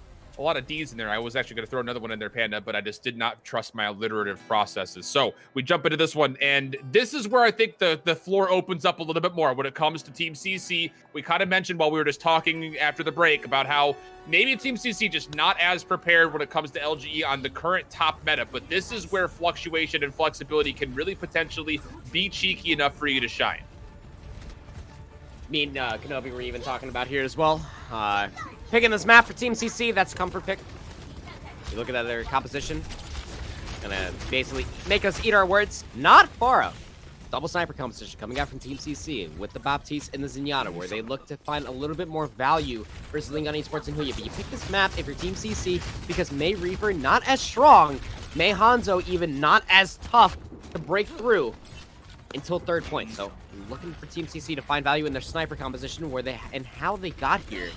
Lingan Esports and Huya gonna be coming out with a double sniper as well for the defense. Team CC looking to pressure it out. Just looking for the high ground here. Any advantage that Team CC can find. See LGE respecting it. Will back away into that middle fountain area. Again, really big. It comes down to who gets this first pick, or maybe even just a first ultimate. That might be all you need, as both teams will toggle around these market stalls. Halt comes up. No hook to follow. All teams still 6 on 6. Immortality Field is enough to fortunately keep Fearless alive, who was dangerously low. And now it just comes down to, again, who's going to open things up in their favor first. Team CC, Amplification Matrix is there. Kami, though, Dragon Strike, sends it right down Main Street, plus the Storm Arrow from Kami, able to find Bunny. Now all of a sudden, the 6v5, and LGE, you can see they want to start getting aggressive. They pressure out the support and the front line, and Team CC forced to respawn. These two teams battling over the taco stand. Name a more glorious stand to be fighting over. I couldn't name one. Yeah, that's what I'm saying, bro. Like, fighting over tacos, essentially, and that's one of the best parts about Dorado. Team CC, however, specifically JWJ, a little bit behind as far as ultimate economy is concerned, but that's just how much value Kami's finding. Again, already at 25% and counting up, finding tremendous value with Storm Arrows to be able to build that Dragon Strike very quickly, as well as the defender's advantage being able to build their ultimates a little bit faster. Look at J-Mac to find value in the supercharger right off the rip. Looking for a way to just to stall out Team CC before they can finally come on through. And again, the Immortality Field is able to come clutch. Molly nearly able to finish off an opponent. This barrage of Orbs of Destruction connecting for a lot of headshots. But again, Mizuki, we talked about the difference between him and Faraway on the Baptiste, and he's finding a lot of value. Faraway, though, forced once again. That's a very early Transcendence. There is no May here for that Blizzard, so it's just down to can Kami find that Dragon Strike. Throws it right in between the front and back line. The self-destruct sequence right over the top. A nice combination for LGE as they're setting themselves up well, but not maybe well enough to fully hold. Molly again, a barrage from downtown. Buddy, take a couple of these and call me in the morning. God, Molly, these Orbs of Destruction, again, you take a look at the damage that's across the board for Lingan Esports and Huya. No damage fall off apart from Merit, and again, there it is, right there. Molly, you're insane. Merit, putting themselves on the board again. Team CC, again, we talk about comfort picks as far as maps are concerned, and Heroes Bunny going over to that Ash. Little lost here, Alan. Little lost. I'm not gonna, you know, it didn't find tremendous value apart from just spacing when we were on Hollywood. The TNT, because Lingan Esports are playing behind a shield, could find them to be pressured out, but look at these off angles that are being found.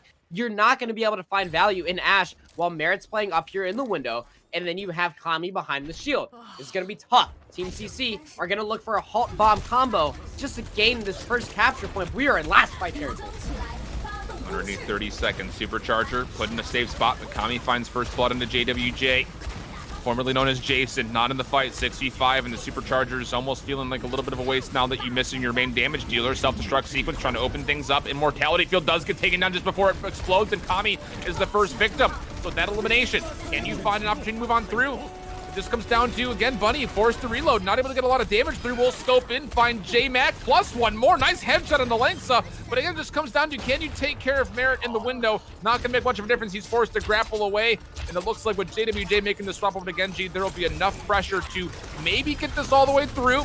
One more contest, and Merit takes down Bunny. So again, is there enough damage here? Kami able to get here in time, looking for the rocket punch. Will be able to force one away from the payload. He's getting a lot of damage in, but it's just enough to actually find a kill. The Immortality Field does a job for a small time. The Transcendence comes out from far away. Just comes down to what other clutch picks can you find it for LGE. Otherwise, Team CC have the numbers and the potential pressure to capitalize on this point. And as the eliminations are coming through, it's looking like Team CC should be able to capitalize. Bunny comes back on the Doomfist as well. Speedy characters from Team CC to capture out this point. It was a great showcasing, though. Kami came up, found value in the uppercut, actually, to allow Merit to find that headshot on the Bunny, essentially, as Team CC now have a Dragon Blade available. Maybe they could be looking to build up this Nano Boost just quickly enough.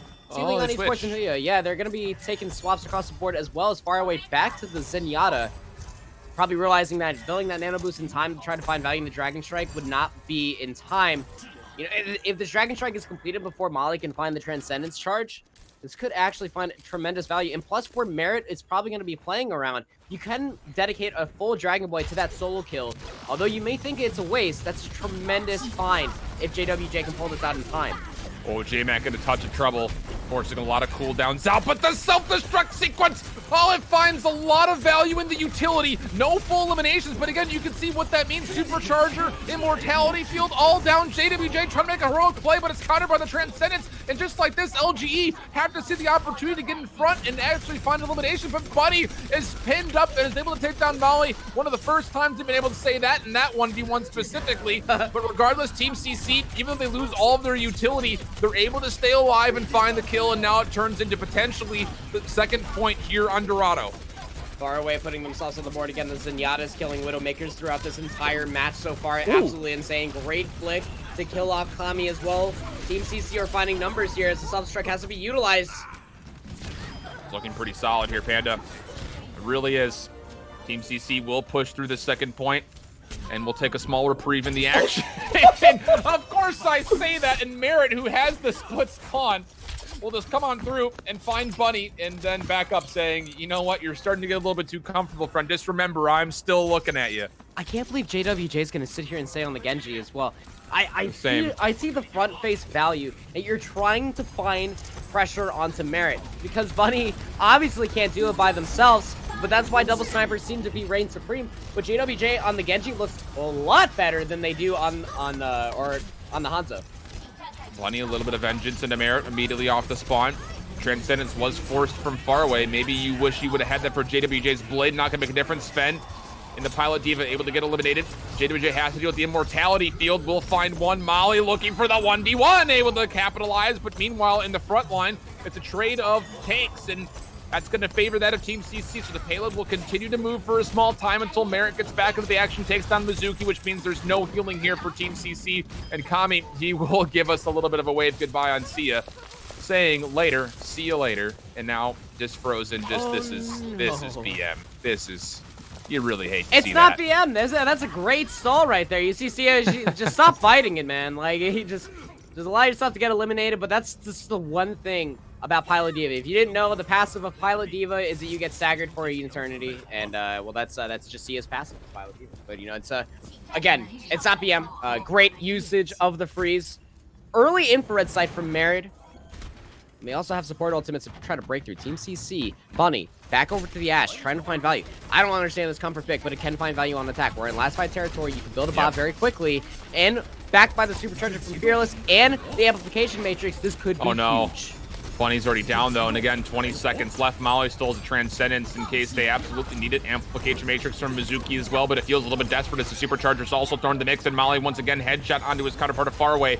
And well, it's looking like it's about over. This fight never really developed for Team CC. They didn't really have a lot that they could have used, but you mentioned it, they were trying to get Bunny involved for the Bob, and he just got taken down too early. Last desperate charge, Bunny will fall before the seismic slam can even really connect with the payload. And now it's just up to Fearless to maybe just swing around and do what he can, but this is not the greatest spot for the swing as you see him just pinballing off the walls. And that will likely be just about it for Team CC on this push. A pretty convincing second stage, but not able to turn it into the full map, so win condition is absolutely here for LGE. Oh, things on the list that you hate to see. Hero selection screen for Team CC. They, you know, it's just...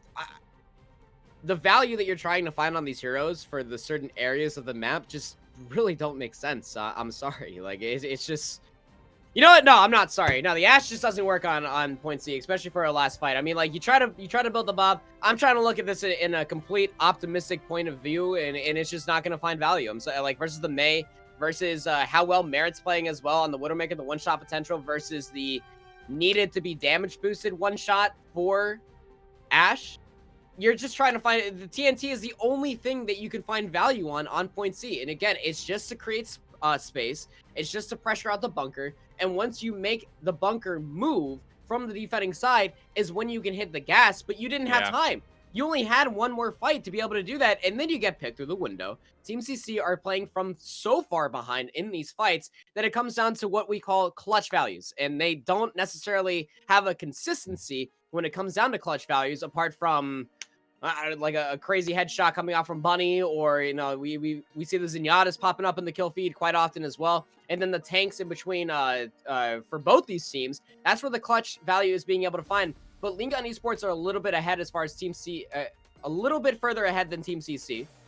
Their clutch values are being found in their DPS as well. Kami finding right clicks on top of right clicks with the ice picks, and then Merit on top of finding headshots. It just allows Lingon Esports and Huya, such as Molly, to find crazy off angles of their positioning, and that just forces Team CC into into being pressured out. They lose their positioning, they lose their sight lines, and then they lose the fight. Team CC now, this is why we saw them come to Dorado with the Pharah on defense, can find a little bit more pressure, but when you're facing Merit that's hitting these shots, I mean, this dude is just finding tons of pressure. You're giving up so much ground early, hoping that you can play just this one stage where JWJ can maneuver around that bell tower, floating just above to where our camera position is to the top right. And you can see LG just not worried about it. Bunny able to find Kami. Mizuki does fall, so no res available as the Mercy's no longer on the table. 5v5 action. Sven looking to make his way maybe around the backside, and you have to worry about JWJ so much. And I say that Merit able to find him. So now 5v4. Sven, potential for the backline pressure. This comes down to, will he actually commit to it? Wants to stay with his Orisa, and that's a lot of scrap damage for Sven. Fearless able to hold back. Fortifying up. Amplification Matrix there, and that will force LGE back for a small time. Bunny looking for another, like you mentioned, an off angle from the backside. Amplification Matrix now for Lanksa. He will take down only the Immortality Field. Pulled into danger is Fearless. Able to stay alive though. Sia taken out of mech, and now Sven very close to the whole hog. You gotta feel like he's gonna pop this if he needs to, which he seems to think will be yes. That'll force everybody away, and there's nowhere for that Mercy to go besides out of the fight. And no, JWJ falling. Lingon Esports and Huya able to finish off point A as soon as they take care of the Baptiste. And there goes Far Away. We talked about it. Kenobi hit the nail on the head. Far Away on this Baptiste. Does not look comfortable as well. It's a very slow charge rate as far as the amplification field is concerned. Far Away over to the Ana. Could be comboed well with the Mercy. Team CC are struggling as far as hero composition is concerned. JWJ came back on the Genji just to make it back in time. You see them going back to the spawn just for that. Over to the Zenyatta, over to the Hanzo. A little bit more of a standard composition that can find a little more value, but again, you're putting two snipers onto Merit, the solo sniper for Lingon Esports and Huya, and Merit's winning. And that's concerning. And the other thing is, again, we talked about it on Ilios. We're going to talk about it here again. The fact that Team CC has to go all the way back to spawn. Oh, no, Mizuki. Just to find themselves. Well, this is an awkward little 1v1. Kami wants to finish off on Mizuki. Has to wait for the Immortality Field. Will just keep freezing him over and over until it fades away. And that'll be enough damage to finish off Team CC's healing and Mizuki. Far Away again, having to swap late. There's just no ultimates here. Yeah, it's absolutely going to be a capture because Team CC, like we mentioned, having to swap, has no opportunity to build ultimates. So they essentially say scrap point 2. Let's just fight for the full map hold. I just am so lost as far as positioning, resource management for Team CC. It is all over the place. And now you only have 60 more meters to go to put yourself up on set point. Lane's pressuring out Bunny. I mean, Bunny hasn't even had a chance to truly fight Merit in a long-range duel because how much pressure LGE and Huya are putting onto Bunny. And there's the comfort pick. Again, TNT, you're going to have to pause the game to reload your gun as Ashe, and it's just very hard to find value in such a thing. You see these fights you're going to have to find for JWJ just to be able to pressure out any sort of recess for LGE and Huya. No. Sia able to find a clutch conversion there. And again, we've seen this happen before for Lingon Esports and Huya, but Molly forces the Transcendence, and that's a lot of value from LGE just completely gone. Unless they can find a couple of scrap kills, because Kami has found elimination on the JWJ. Maybe there's an opportunity. Okay. Little ice block movement looking like the ice climbers here as Kami's able to get on up. But again, there's just not enough pressure from the front line to allow him to sit here and contest. But look how close that payload is. Yeah, it's one more fight here. Just under 4 minutes for LG and Huya. Great use of the Fortify. It's a flying horse. It's a Pegasus. And Fearless having a hard time just continuously having footing. The window will come out, and Mizuki kills off their counterpart of Lanesa. So eliminations are coming through so far for Team CC, but LG and Huya, they just want to stack their ultimates for one last fight here, man. And again, if they can cycle through, there is enough pressure potentially defensively to put this through. It will be far away with the Transcendence. He wanted to get aggressive. They do turn it into one elimination onto Merit. Sven is still holding himself into a corner, but Faraway is able to take down Kami, and that will be another nice little staggered hold here for Team CC. One ultimate at a time. Maybe you can cycle this. You've got the Bob and the Dragon Strike, and they're fighting a couple of staggered eliminations as well before LGE can fully reset. So just like that, only 3 minutes. I say only. You take a look at that payload, though. It is starting to inch its way backwards. Putting themselves in one more fight plus a stagger, or a very stalled out fight, I suppose. But again, one more ultimate at a time, far away. Needing that Transcendence alive. Again, not going to have it available for Kami's Blizzard that's about to be coming through in this next fight. I can only assume it's Lingon Esports' win condition. They get a good Blizzard off through the window. They can eliminate everybody, where Team CC look for that 7th man to come out with bomb. Big damage. Now the Dragon Strike into the backline will force LGE forward. If JWJ can get away with his life, he will be able to do so. Bunny with the pick on Akami. Again, cycling ultimates. LGE want to commit to the 5v6, though, as they drop the Supercharger on the corner. Amplification Matrix forced out. LGE, though, able to take down the front line. Sven, whole hog, looking to push everybody back. Bob is on a really bad spot in the corner. He'll be able to hold off potentially some of this push, but again, there's just so much damage you can focus down the Bob, and, well, now Sven, easy hook. That's just far away, trying to do what he can to stay alive, and he's actually able to get a pick on the Molly and stay up. Are you kidding me? Team CC, I thought it was for sure going to be curtains, but they hold on. No, Sia's defense matrix usage. I'm telling you, man, this player you need to keep your eyes open for. If you don't pressure out Sia's defense matrix, or you don't get Sia out of mech, these fights become 10 times more difficult for LG and Huya, who also invested all of their utility as far as tank ultimates and supports as well. Sven over to the Diva to try to put pressure out a little bit more. They try to eat that TNT from Bunny, who's finding tremendous amount of value, while Kami still holds on to the Blizzard. It's their only win condition now. Comes down to, can he find a way to potentially get this one off successfully? A couple have been mitigated, whether it be by Sia or just eliminations as a whole. Ooh, man, I was going to say J-Mac very, very close to falling. Immortality Field comes out. Amplification Matrix trying to find a pick, and they will take down Merit. Now just about 70 seconds left. JWJ has got himself a chance for a Dragon Strike. If he can find a pick here, it'd be massive. Sia taking down Kami. Bunny does fall, but he'll be back off the respawn pretty quickly with a Bob if he wants it. And LGE are falling apart at the seams underneath 60 seconds now. Oh man, this is one fight territory. You either win or you lose this map, LG and Huya. But again, the Blizzard, Dragon Strike, they're stacking their ultimates along with the Baptiste ultimate. The Amplification Field could put a lot more pressure onto Team CC than what they're looking for, but they also have their Bob available. Lunge into Dragon Strike for both of our Hanzos.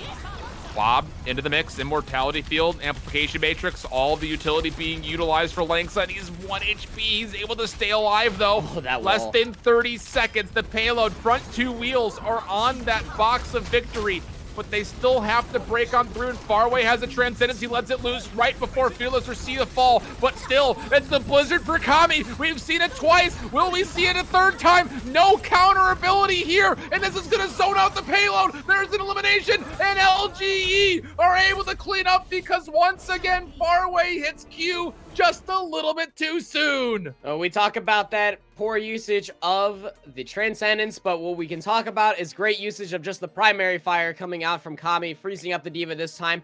Won't allow that Blizzard to get eaten up a second time, and that's exactly what you're supposed to do. I was going to hit it right here, but he able to showcase it. Fantastic use from Merit.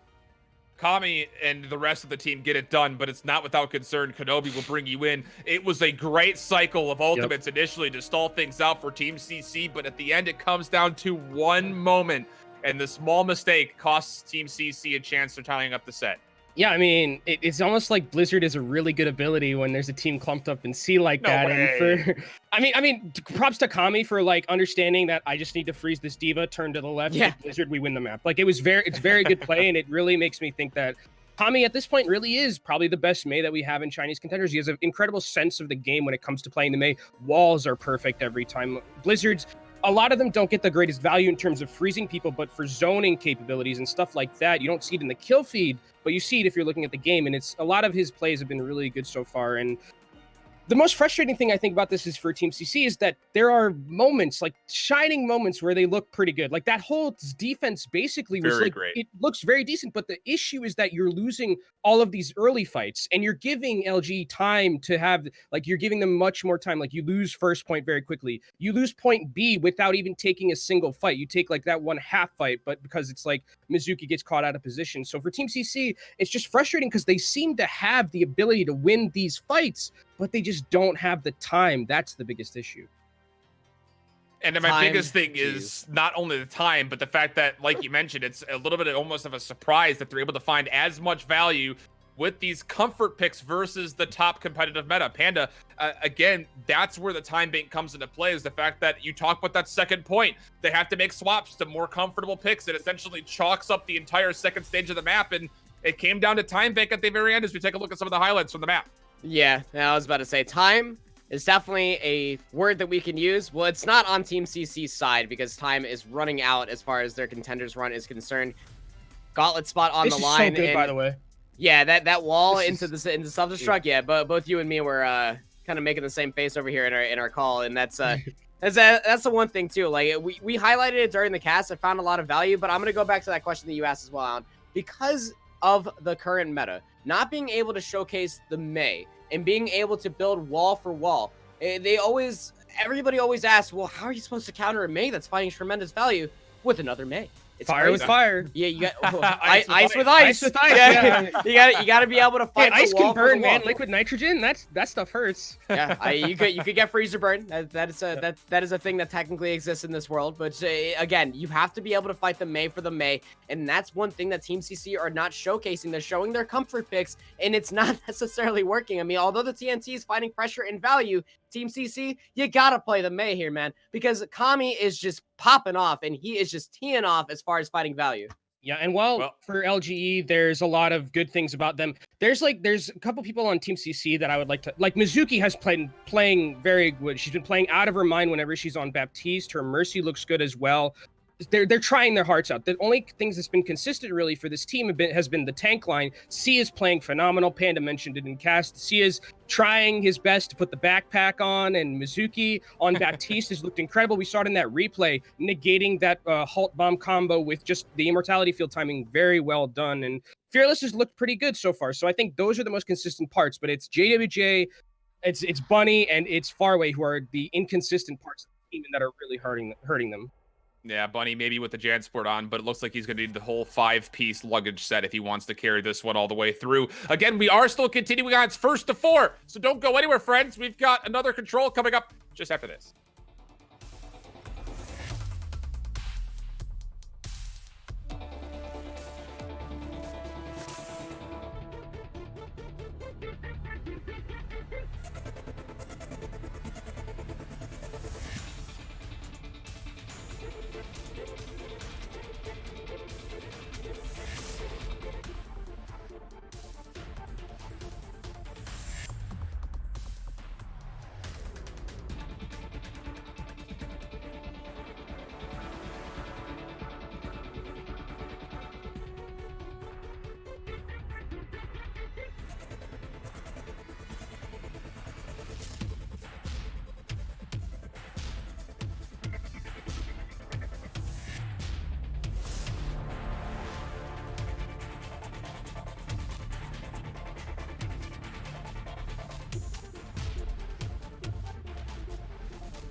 Hello, everyone. Welcome back again. First to 4 here for the Chinese Contenders Grand Finals, and it is a 3-1 favoring LGE.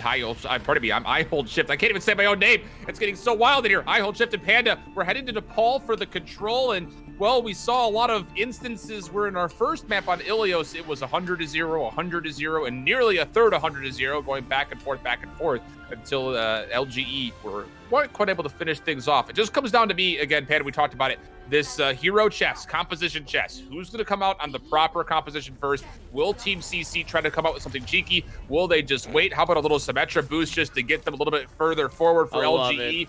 It's a nice little smart play to get themselves in a little bit of early map positioning. I mean, instead of going for the Lucio, you use the teleport to get yourself a little bit closer, I suppose. Team CC, again, you got to be concerned if you're Team CC. They're showcasing the Pharah and the Mei, a comfort pick for them yet again, but you have to be concerned in a way that control is not your strong suit, especially when most of the times when you are winning fights in the previous maps, it's all objective based. Well, both teams will dive into the objective. A nice wall, though, as the point does open up very early for Team CC, but maybe a small mistake as they weren't quite able to take down JMac, who was caught without any kind of help whatsoever by the wall play. So now LGE able to get it back to full HP. Merit able to take down Mizuki, so without a Mercy being here, it's looking pretty favorable because that support line is so crucial for this front line to stay healthy. And, well, Bunny, he'll look a lot better so far on this Mei, able to find another nice wall to allow a little bit of a stall, plus the extra HP to get farmed on up. Merit wants to get aggressive, almost finds the converting shot onto JWJ, but has to go to the automatic portion of the sniper rifle, and C is not interested in playing up against that, and Team CC will now finally win the first point, and they'll find themselves at 35% and counting up. Here we go. So starts that control percentage. How are you going to break through here if you're Lingon Esports and Huya going over to double sniper? You can't get through this single room on Sanctum. You got to be careful because Bunny also has the Blizzard available. Lingon Esports and Huya, they're just getting pressured out. Another nice wall from Bunny, just to force everybody from Lingon back. Very close to a couple of ultimates that could potentially break the fight open for Lingon. But again, Team CC have the ability to counter right on back. JWJ gets taken down though. And now all of a sudden 6v5 with the Blizzard gets eaten. Oh, that's unfortunate for Bunny's Fed with the clutch play, and that will likely be win condition established for this fight as long as LGE can find themselves the target prioritization, which of course they can. Sven lighting up the kill feed as all the eliminations will come through, and there will be a point swap at 78%. Oh man, and the staggers coming here on the Sia. If the point was still in their favor, that would have been very impressive to push it into a last fight. Even at 78% can be troublesome. JWJ giving up the Pharah, going over to the Hanzo now. Blizzard getting eaten, you're right. Absolutely devastating because now Molly has a free Transcendence. You can use this as a tempo change into this next fight. Team CC, they only really have the Supercharger. They can walk underneath the Valkyrie, but the wall coming out from far away, again, very slow to build. You're going to need to use this window very soon so that way you can find any sort of pressure far away. Dragon Strike, pushing everybody back. Supercharger was there for Team CC, but again, this is just for shield poke at this point in time. They'll finally follow up forward. Self-destruct sequence into the back line will be walled off. Very nicely played from Bunny, who's very close to another Blizzard. 75% of the way there. Starting to make progress on the recapture. But again, here's Molly with the Transcendence. We talked about Faraway using it too soon. Molly maybe pulls the trigger just a touch too early as well. Amplification Matrix is there. Need to take down Bunny very quickly if they want to have a chance at this one. And with Fearless dropping, that might be actually enough pressure. And where are you going to go from here, Team CC? They're completely caught in this back room. And, well, that's enough damage funneling into there to take out a couple more. The Blizzard's going to be forced out, though. Team CC want to fight this. And look at this. JMac just sneaks around the wall that Bunny placed. Maybe that little bit of inexperience and uncomfortability coming through for Bunny as Merit is able to pin himself up and find 2 eliminations. And LGE will hold down as they find 78% of their own. The commitment for that fight was a little questionable, like you were saying. I mean, again, when you use the Fortify as Orisa, you're just free of any sort of CC, pun intended, because Team CC are just absolutely struggling against Lingon Esports and Huya here on Sanctum. They are going for more comfort picks. They're going to be going over to a dive composition. It's going to be Genji Tracer dive, actually. You're looking for the backline of Molly, who's about to have another Transcendence, and the Supercharger's out here early. It's just going to be pressuring Team CC away. And JWJ makes the desperate swap back over to a Genji with a lot of question marks, I'm sure, floating around a number of our heads. I'm sure Kenobi's probably thinking the same thing. Rez is trying to get there. We'll find Fearless up, but again, this is a 6v2, and you think that the numbers would likely win, and well, you would be correct. And 100 to 78 on the first point. Again, the desperate swaps, it just feels like it was forced out, but again, what else can you do, right? Because Buddy tries to make the hero play 4v6 with the Blizzard and nobody gets taken into it. So another little missed opportunity there, and maybe we're again seeing the staple and the conversation point we've been hitting all the way throughout, that Team CC does not look ready to play on the current best composition, trying to stay on comfort picks, and they get punished for it there on the first point of Nepal. This is set point coming out from Lingon Esports in here. They put themselves one step closer to winning out grand finals of Chinese Contenders. Team CC, again, like you were saying, the meta pick is playing with the Mei and playing with the Hanzo, or even the Reaper as well. Though Lingon Esports and Huya have not even showed the Reaper apart from Temple of Anubis in a stall, Team CC are really struggling. So they're going to have to go over to this double sniper pick and try to just pressure out Lingon Esports and Huya. The shield pressure could be there as well, but you see them just, the shield gets put down, it gets broken immediately, and they just back off, and giving up this first territory onto the point, that's not exactly what you want to do. Not having a good Mei is really starting to feel like the kryptonite to Team CC, as again, Kami's been able to essentially play for free in this winter wonderland. It's a snow day. Bunny looking to snipe, but again, there's just so many shields and walls in front of him that he's not able to do anything. And Merritt able to sneak around the side, lunging forward to find Bunny, and he's able to turn around for the immortality field. So now again, there's just no one here to help keep Fearless alive. Far away drops, Fearless drops, and now all of a sudden 20% for Lingon. Oh man, Team CC, again, here we go. Bunny onto the Ash. Gonna have an amplification field available. Lingon Esports and we are gonna be having a bunch of ultimates to be playing around with.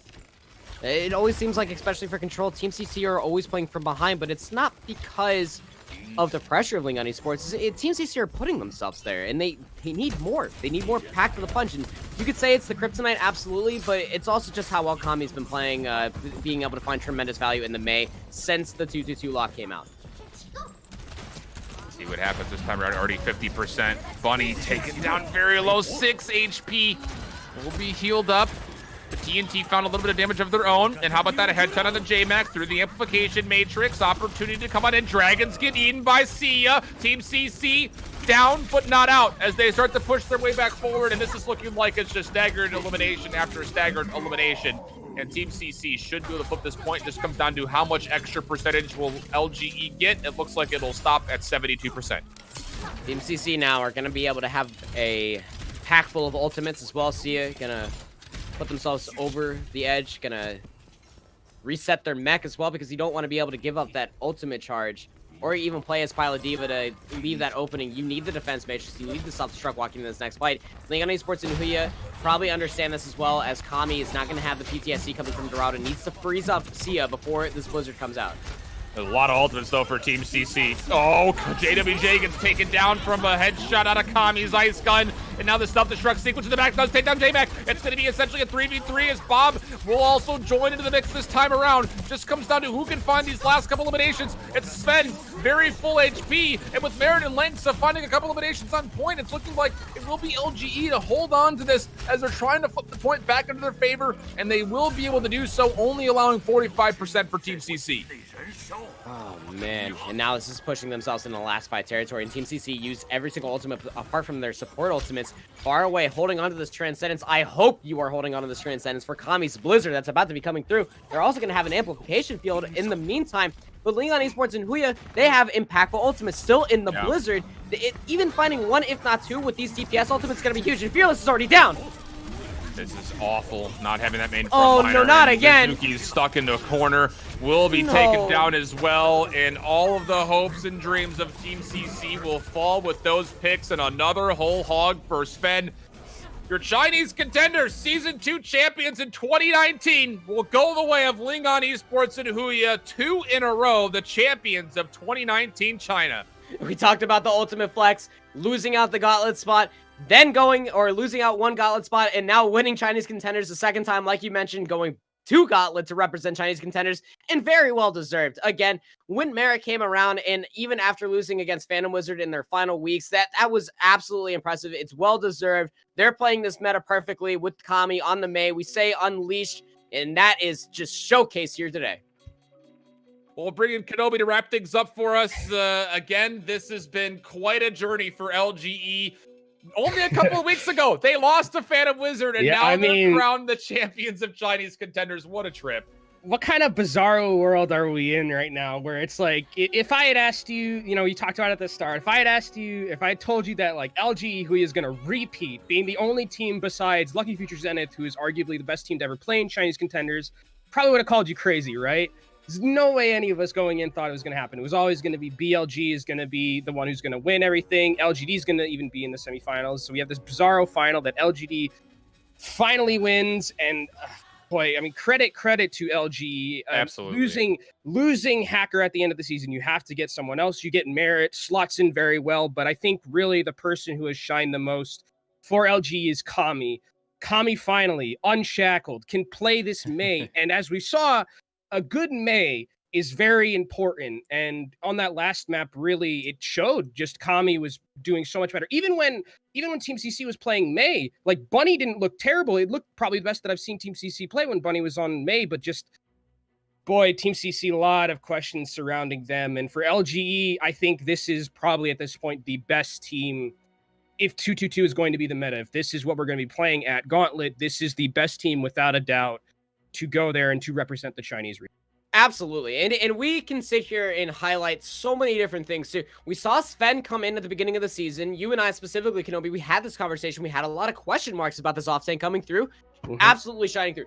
The Roadhog looks fantastic. A very good diva player as well. And that's exactly what you need if you're going to be comboing along with a star-studded main tank like J-Mac. But I cannot let the unsung be unsung. These supports from Molly specifically, tremendous value coming out. Molly's from this really grand good, finals. man. He's really good. Pretty damn good on that Zenyatta. I'm not going to lie. We saw it coming through when Lingon Esports were playing the 3-2-1, their stalwart of a composition, when we still had Hacker playing onto this team. But now it gets to be shined in a different limelight. This Zenyatta player, the Ana is also very clean, so that option's always there too. But then you take a look at how good of a Baptiste Langza is as well, able to find tremendous value. Well, we saw like one fight, a very stall fight in our first control map where Langza built 3 amplification fields.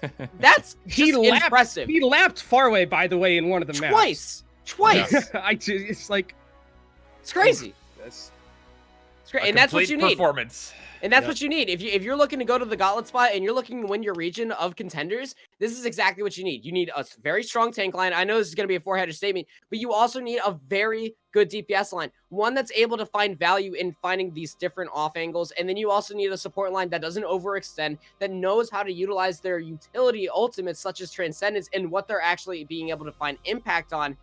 LG and Huya, again, very well deserved on winning grand finals, and I expect them to be able to make moves. They're on the redemption arc, especially heading to Gauntlet.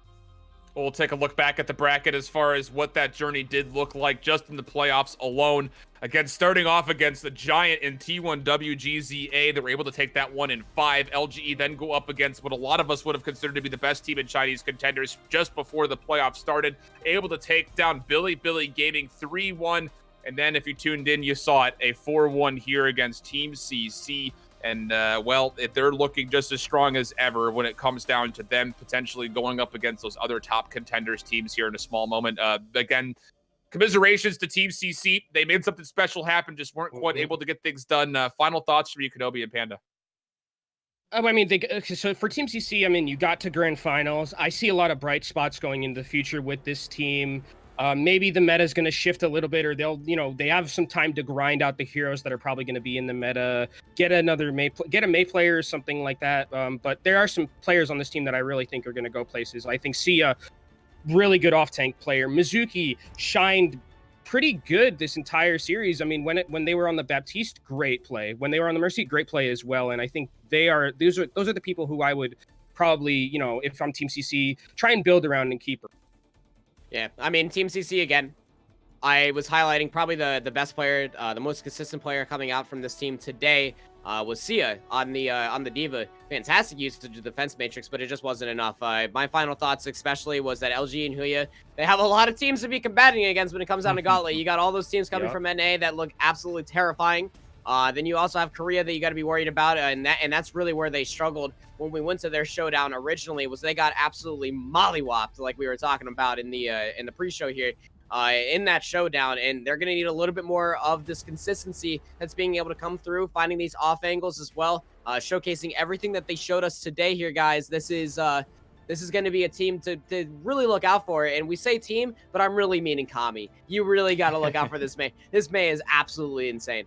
I mean, silver lining for LG Huia is that they have nowhere to go but up from last showdown. They didn't win. They didn't win a single That's series. So very true. now, just win one series and then we'll go from there. And I think they can definitely pull off a series win against one of these teams. I think there's no question if Kami's going to continue to play May at this level and Merit's going to continue to enable him to do so with the tank line as well. I think there is a very good chance that LGE redeems themselves from last showdown and earns the fact, and we can be proud of this team for going to Gauntlet and making some things happen.